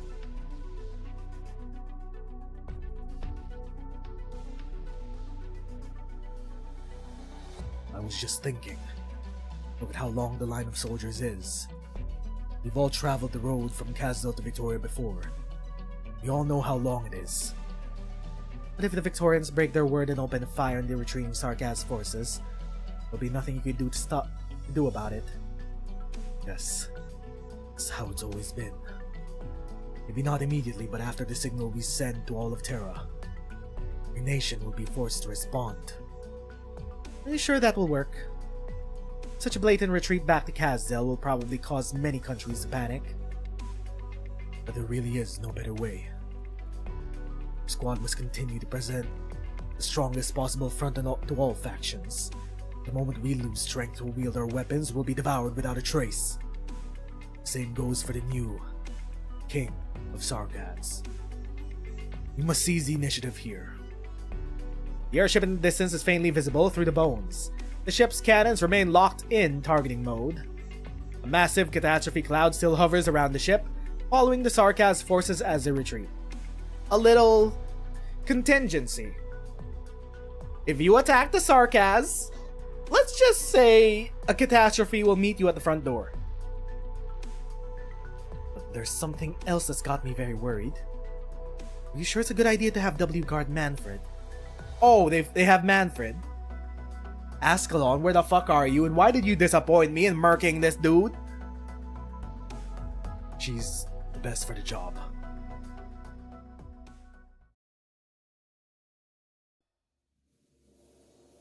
Why are we in Colombia? Hello? The squad has reached its destination. The weather is clear and visibility is good. Keep looking to the southeast. We've received the latest intelligence from the Ministry of Defense, which includes Kazdel's approximate coordinates. It can't be. El Presidente, it can't be. Please closely monitor the Sarkaz army to ensure their retreat home isn't a cover for another military maneuver. Okay. I thought it was like, getting real close to Colombia, beginning a new war as Kazdelian Sarkaz retreat. Understood. The officer does not in fact understand why he needs to monitor the Sarkaz. However, out of respect for his comrades, he sits in the reconnaissance vehicle and stares intently at the data sent back by the drones. All is calm. It's nothing unusual to report at this moment, sir, but by the way, I'm just making small talk. Maylander rarely sends someone of your status to liaise with the military. Who is this, Tin Man? Victorians think they've done a fine job covering up the disaster in Londinium. Maylander needs to investigate the situation before we have a talk with them. Understood. Lieutenant! Lieutenant! You are to report any new developments immediately. Of course, sir. There's nothing new to report right now. Nothing at all! Wait, what's that? The officer puts down the communicator. The catastrophe detection system on the vehicle is blaring an alarm. He looks towards the capital district, but at this distance he can barely make out the outline of the nomadic city. But he can clearly see the massive shadow cast by the catastrophe cloud stretching from above the capital district all the way to where he stands. Yep. They're using the catastrophe weapon as a contingency. It's like, let the Sarkaz retreat back to Kazzel, and every single capital on Terra will not be tragically wiped out by a catastrophe, maybe. Yeah, we already know this. We're just seeing the fallout from all the nations. We're back in the Vatican. Wait, no, not the Vatican. Lithanian. Wait, is there a catastrophe forming on top of the towers? Yes, he knows you're familiar with the people of Siracusa, so he hopes you'll have a chance to display your talents in time. Don't worry. The Sarkaz hordes are a chaotic, calamitous force, but they are ultimately mercenaries. We're now well aware that our neighbor Victoria has failed to keep them on a tight leash. I shall not allow such filth to disrupt Lithanian's glorious Gulden's Gersatz. Of this I'm quite certain. Please send this message along to your master.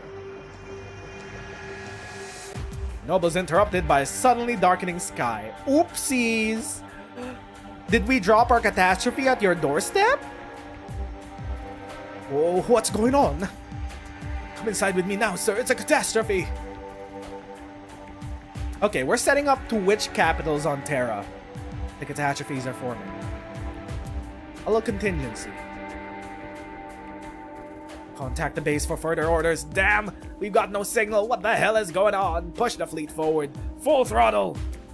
Wait.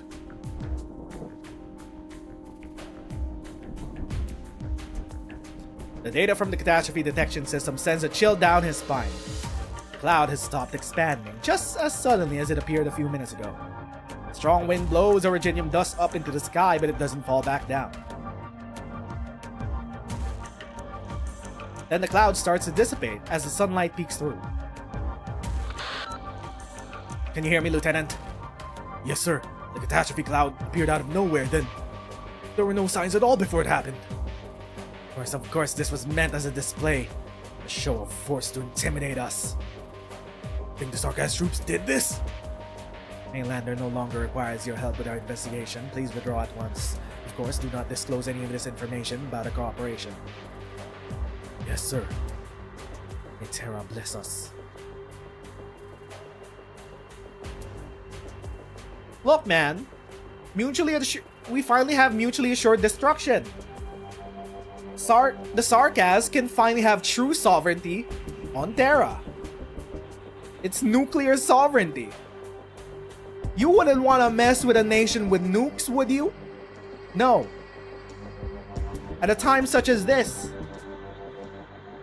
Kazzel's probably the most it's probably not gonna have a few more wars waged against it for some time in the future. They got nukes. Oh, we're in Kazmiesh. Enough. Deactivate the tip line. We have more than enough eyewitness accounts of the catastrophe cloud. Everyone saw what happened. Those of us living in the high-rises got an even closer look. And now I need all of you to come up with explanations and file your stories. Everyone writes a report. Whether you explain it away as an advertising hologram or new arts from Lithanian, that's up to you. Do you need anything else? Oh, okay, you're covering it up. It's like, let's keep people from panicking. Cover it all up. Sir, this call wasn't from a citizen. We just received word from our messengers. It's villain's term, Laterano Montelupe. Catastrophe clouds have appeared all over the capitals of every nation. About DT Grifferberg and Max DC. Same situation. Grifferberg is the capital of Ursus. DC is the capital of Columbia.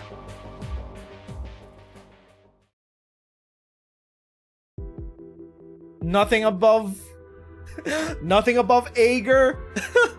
They got away with the undersea privilege, dog.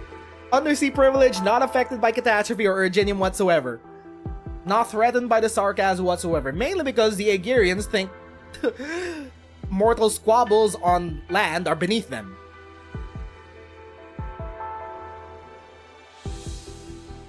That little num-num thingamajig is pretty handy. You can send a catastrophe to someone's doorstep before you can even blink.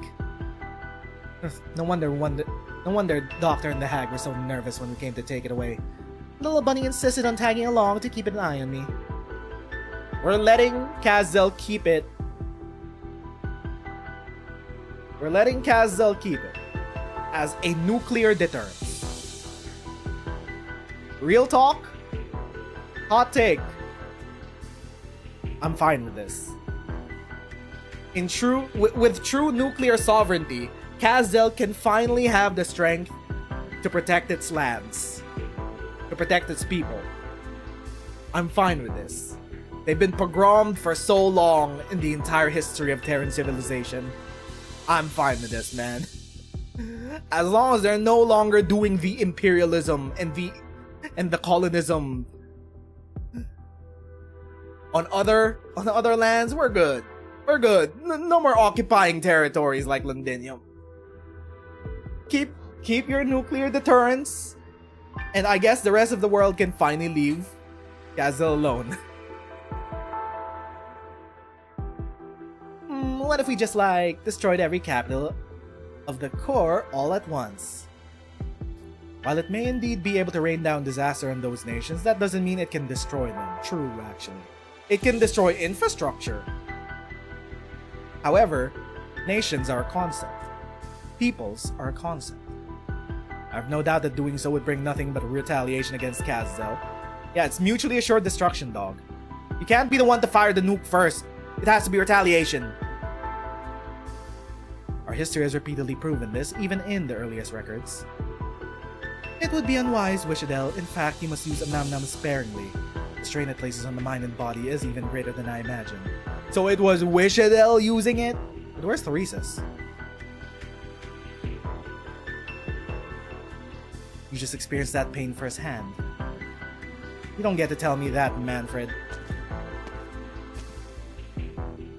Namnam's potential extends far beyond intimidation, assuming we figure out the proper use for it. The fuck else are you gonna use for it? What the fuck else you gonna use it on, man? Their Highnesses had much higher hopes for it. Yes, it is a weapon, a deterrent. More importantly, it is a means by which we will break free from our destiny. It is also the most powerful Originium source on the planet right now. So, what if we channel that into, let's say, a city? The Yannis had a great idea to build their capital city on top of a giant Originium vein. What if we harness the power of Originium for once in Kazdel's history and, let's say, make a floating city where the Sarkaz will be safe? Let's say call it the Imperiana Kazdelia. No, even more annoying than Hodor. Don't forget who you are, dude. You're a prisoner. We're only keeping you alive because Kazdel needs you alive. Hell, the only reason we let the military commission stick around is that the surviving Sarkaz still needs something to believe in the way home. Fucking Theresa sure thought of everything, huh? Guessing Hodor saw this coming a long time ago too, didn't he? This was always the Regent's overt strategy. Reunite a people, brought together once more by hatred around Kazdel. Even Babel and the military commission are working together again, united towards a common goal. Yeah, but don't expect to wriggle your way out of this one, Manfred. Remember what I said. Wishadel. What? Still got more to say? If someday Kazdel really does normalize its relations with the other nations, just as Her Highness Theresa once strived for, I, along with the rest of the military, words are hard this late into the game. Along with the rest of the military commission, we'll have to draw a clear line between ourselves, Kazdel. As the Sarkas see it, outbloods bring only pain and hatred, just as we do to them. Sooner or later, they will claim what we haven't paid for the crimes we've committed. On that day, I will be waiting for those hateful avengers to find us. Shut up already. Stop acting like you're a saint or whatever.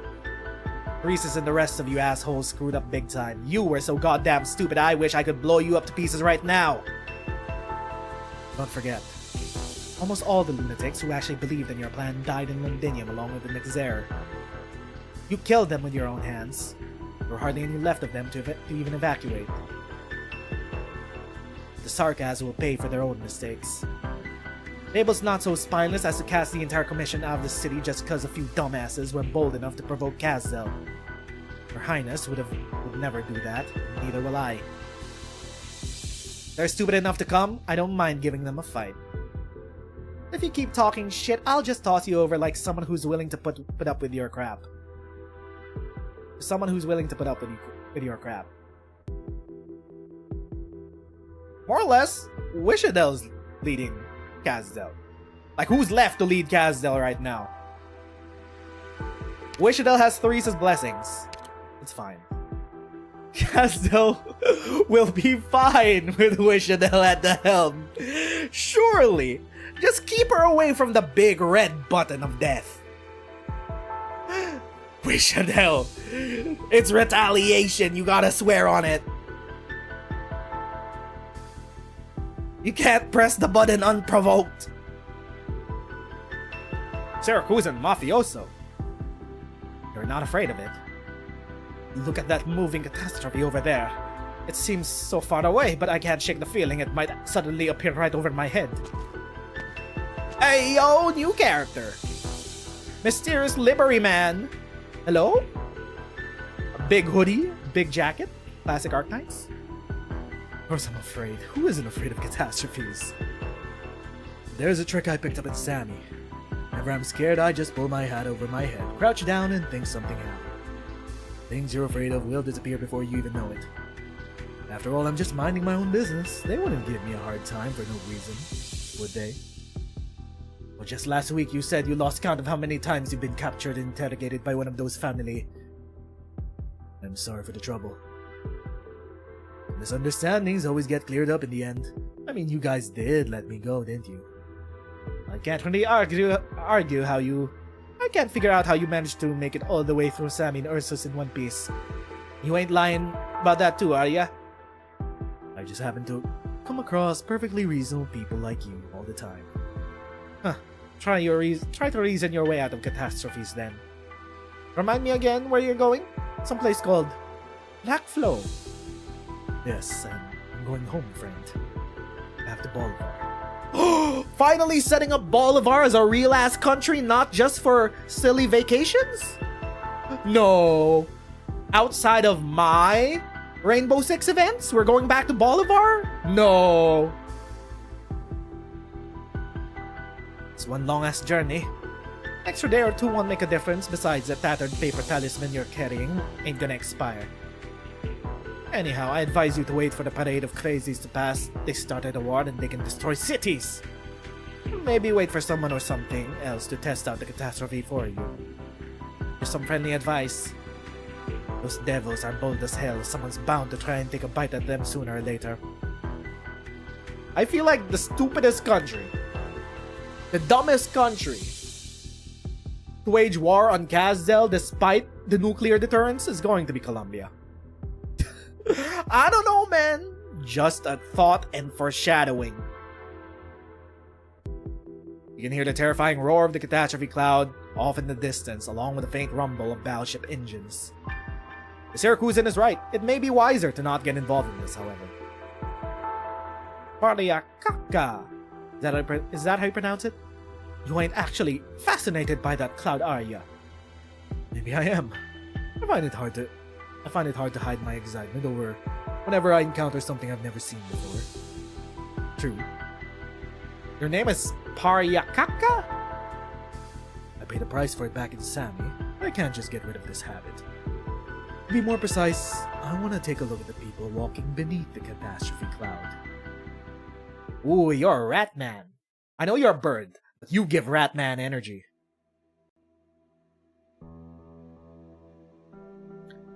How's it going? Hope nobody's giving you any trouble. Just another ordinary funeral.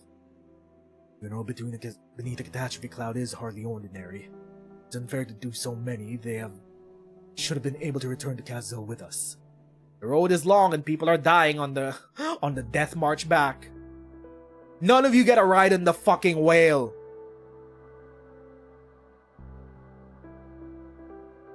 The whale only exists for women, children, and the sick, elderly, and almost deceased. Death is one form of equality most readily attainable to all misery. The vast majority of the deceased have no relatives, or even names. I asked them to leave their final words. They couldn't even identify anyone who might remember them after they were gone. I shrouded the burial site in mist to keep beasts away. Fortunately, most of the dead were still unable to return to the furnace, at home, as they wished. Logos. We know what lies a little further up ahead. Previous missions really required me to come this way. But Toronto's just south of here, not far. When Outcast and I went on missions together in this area, she'd often bring me here to drink. Don't remind us of Outcast, dog. So many people have died. Once made a foolish bet that I'd find a way to sneak in and try Lateran ice cream. Well, I did it. Caught me. I never got a chance to tell her. At least I'm not the one breaking my promise this time. So he deliberately refused the order to return to the ship with Ascalon. He knew we'd pass through here during the retreat. Try to guess my intentions, Logos. Ascalon here. I have no issues escorting our fallen comrades. Tokens. Back to the ship. Besides, she also needs some time to herself. Say goodbye to the past. Tried speaking to her about the retreat. She remained silent. Perhaps she won't have anything to say about what happens next either. She witnessed the end of an era, Logos. Couldn't have been easy for her. I fear of one less participant at our future meetings. What? Ascalon? Is Ascalon gonna quit?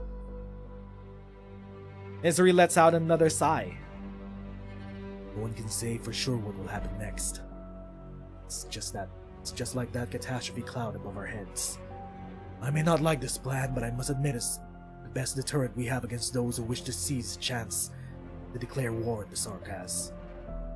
Without a strong measure like that to avoid war, there would only be more unnecessary sacrifices on the road back to Kasdil.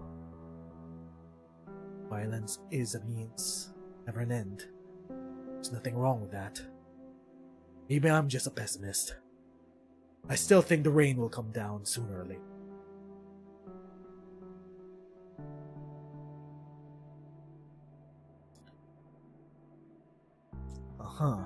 So, can you let me go? Who the hell are you anyway? I'm really just an explorer. The kind of explorer who could stop the lightning in a catastrophe cloud. It's like the Thunderbolts themselves are afraid of you. Maybe they've just taken a liking to me. See, a few of them just landed right next to me. You realize that just makes you even more suspicious, right? Personally, I think the catastrophe is sending a clear message. Don't come near us, and don't try to test us. Now, let's not be hasty. I just wanted to study the strange catastrophe cloud you created, as well as remind you that I don't like you. You tell too many lies. Sarkaz mercenary sizes up the man standing before him and hesitates about whether to make a move.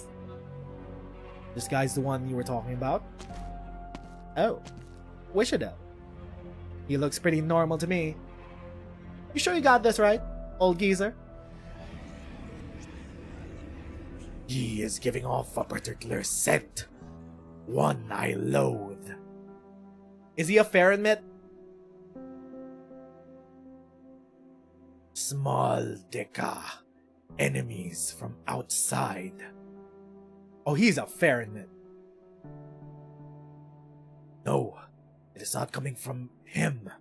It is what he brought with him. He is not a Farinmit. He's carrying a proxy. He's carrying a Horcrux. Who is Horcrux? It can't be the Suis. As far as we've seen, they've never intersected with the Sui plotline whatsoever. This could be a first, though. I don't think it's one of the Black Wake Chi stones. However, a few other Farenmets on Terra do have Horcruxes.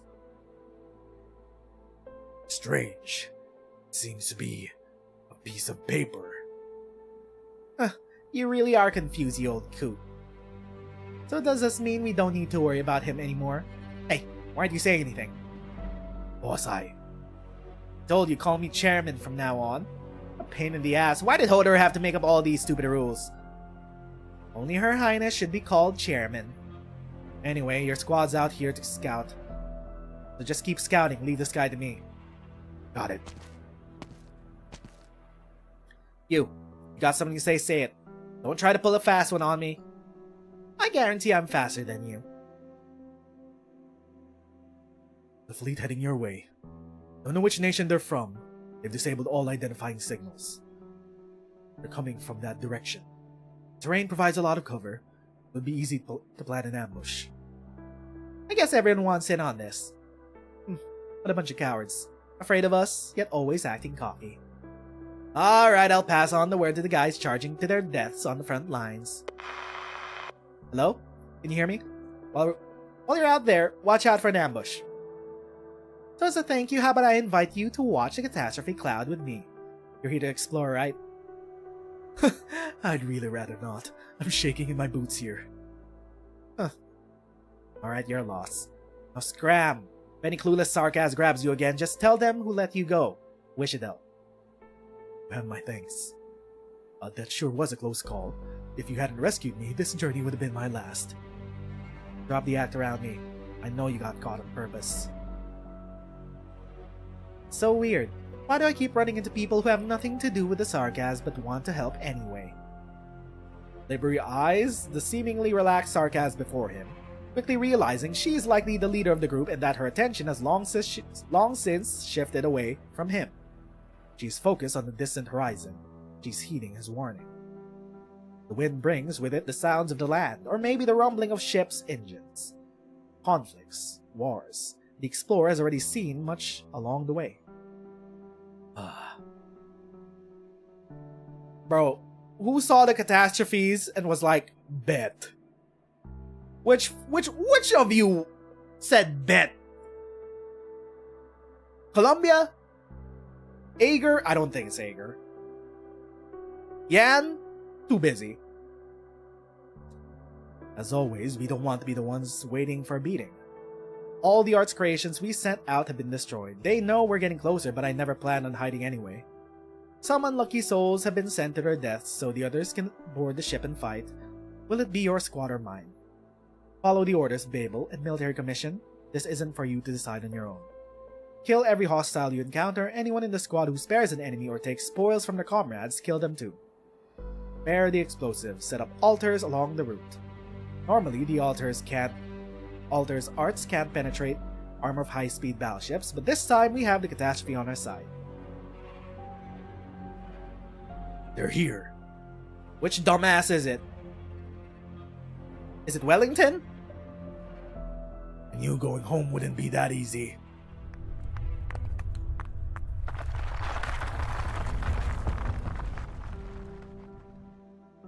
The earth is shaking. The high-speed battleship slowly emerged from the shadows, blocking the Sarkaz's path forward. The warrior launched a few charges like this while in Londinium and considers himself one of the fortunate few. He also knows full well that the path back to Kazdel is not a road, but a battlefield, full of corpses and awash in blood. The Sarkaz procession stops at the edge of the firing range of the battleship's cannons. The sky grows dark as a black cloud overhead lets loose with roiling thunder. The enemy is approaching. Everyone, commence preparations like you were ordered. Each of you just do your own job. I don't want to catch any idiots of you showing off. Halt. Who? Hold up. Battleships. Who would be so stupid to be testing some battleships like this? Who would be so stupid with the balls he plays to just say bet to the catastrophe deterrent weapon? Who would have the balls to do that? Silver Ash? Silver Ash, is that you? Is this Karag? You may not advance any further. Only a few Sarkas have noticed the young hottest girl within their ranks. She marches towards the head of the line.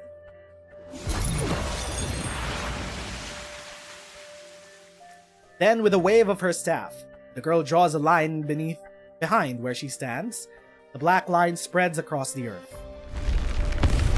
A black wall rises up where the line once was. An impregnable wall, woven of black silk threads, separates the two opposing forces. The Sarkas can no longer see the hottest girl on the other side of the wall.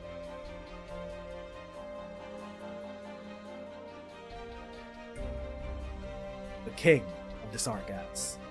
But one thing remains imprinted in their memories: the black crown floating above her head. The king of Sarkas. Their king has not abandoned them. They have a new king.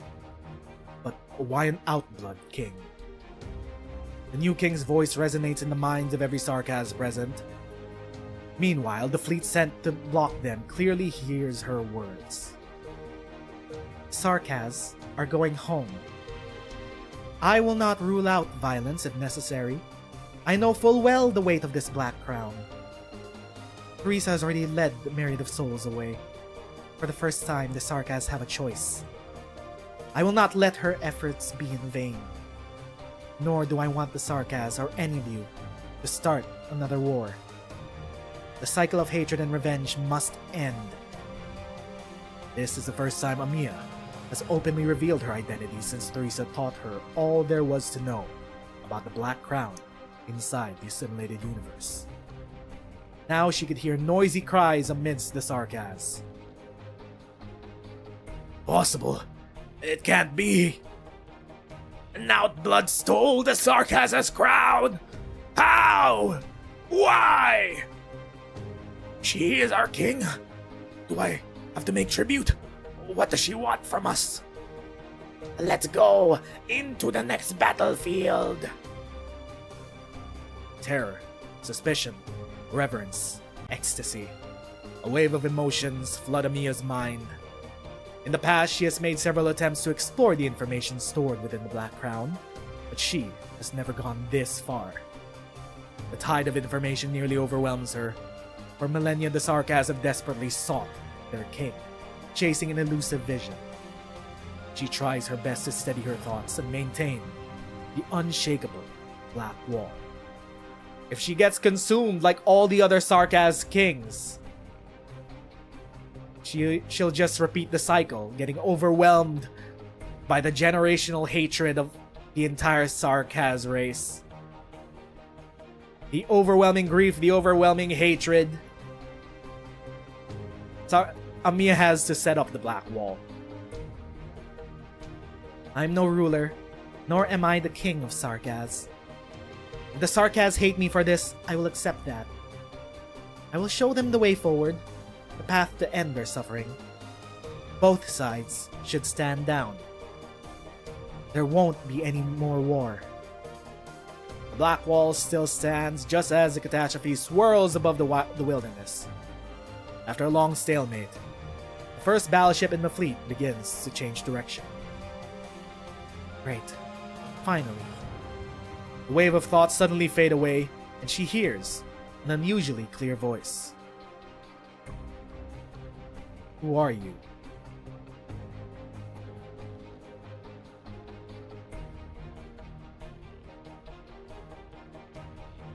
Back at the Vatican. Remain silent, as His Holiness commanded. Even though the Sarkas have committed countless crimes within our holy city, even though Laterana has never faced such provocation and desecration, even though their army is openly threatening the safety of our residents, even then we will not respond? So it was Laterana. Yes, His Holiness believes that Laterano should not interfere in this matter. Or was it not Laterano? Who was it? I wish to see him. I'm going to file a protest. You're unsure where he is right now. Pope is missing? The Pope is underground, meeting with the law? The sudden disturbance of the halo, the flood of information. For whatever reason, it suddenly became aware of something. The law is aware of Amiya. The law is aware of the Black Crown and is synchronizing with the Black Crown. Conversation. It is having a conversation with something similar to itself. Huh. Since it has decided to make its choice, so I'm afraid I must follow suit. The new revelation it has showed us is something Laterano can no longer bear on its own. Let me think. Let's start with the first question. Who are you? Beep boop, beep boop, contacting Amiya. I have to admit, Your Holiness, that this is a long road. Even without the whispers of the myriad souls trapped in the Originium for millennia, it will still take a long time for the Sarkas in this land to let go of their hatred. Well then, Amiya, my child, what if we do not have that much time? Huh. Okay, we're setting up. We're setting up endgame. PV4, baby!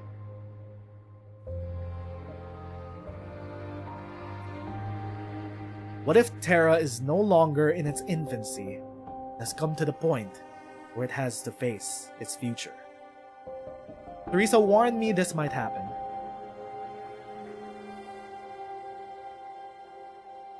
Theresis! He's at Nam. The rhombuses! Wait, is he? Is Theresis in Priestess's throne world? Someone walks into a static void. He's following someone else's footsteps, although their footprints have vanished from this place forever. The tower is still collapsing. A hint at everything that transpired. No, he's in the assimilated universe. In front of the Tower of Babel. Although time has no meaning here, you must admit that he's a step too late. She's already completely out of reach. Now all he can see is the golden ocean, the lonely diamond, the sky. Someone is watching. Amiya, not even I, the Pope, know when or where the disaster will occur. But I'm certain that it will be a crisis we've never faced before. It is right before our eyes. The Pope and Amiya are having a conversation through the Black Crown and the law. A crisis facing all of Terra is coming. And there we go. That is the entirety of See You Soon. Finally, a lot of plot threads have been addressed since the end of Chapter 14. However, that's not the last epilogue that we need because we still have Dublin. We still have the Dublin arc and the Terrans to wrap up. Anyway, there's that. The next saga of Arknights has finally been set up for Global. Reunion, heading to Ursus. Rhodes Island and Babel, heading back to Kazdel. the Ghrians revealed themselves to the world, and a crisis looms for the future of Terra. That'll be it for now. Thank you everyone who stopped by, chilled out in chat, watched us read through. See you soon. This weekend, on Saturday, if nothing else comes up, if there's no surprise events that comes up, we're gonna be doing our watch along for Ambient Synesthesia 2025. Until then, my name is Nez and thanks for watching. I'm gonna see you friendos next time. Bye bye.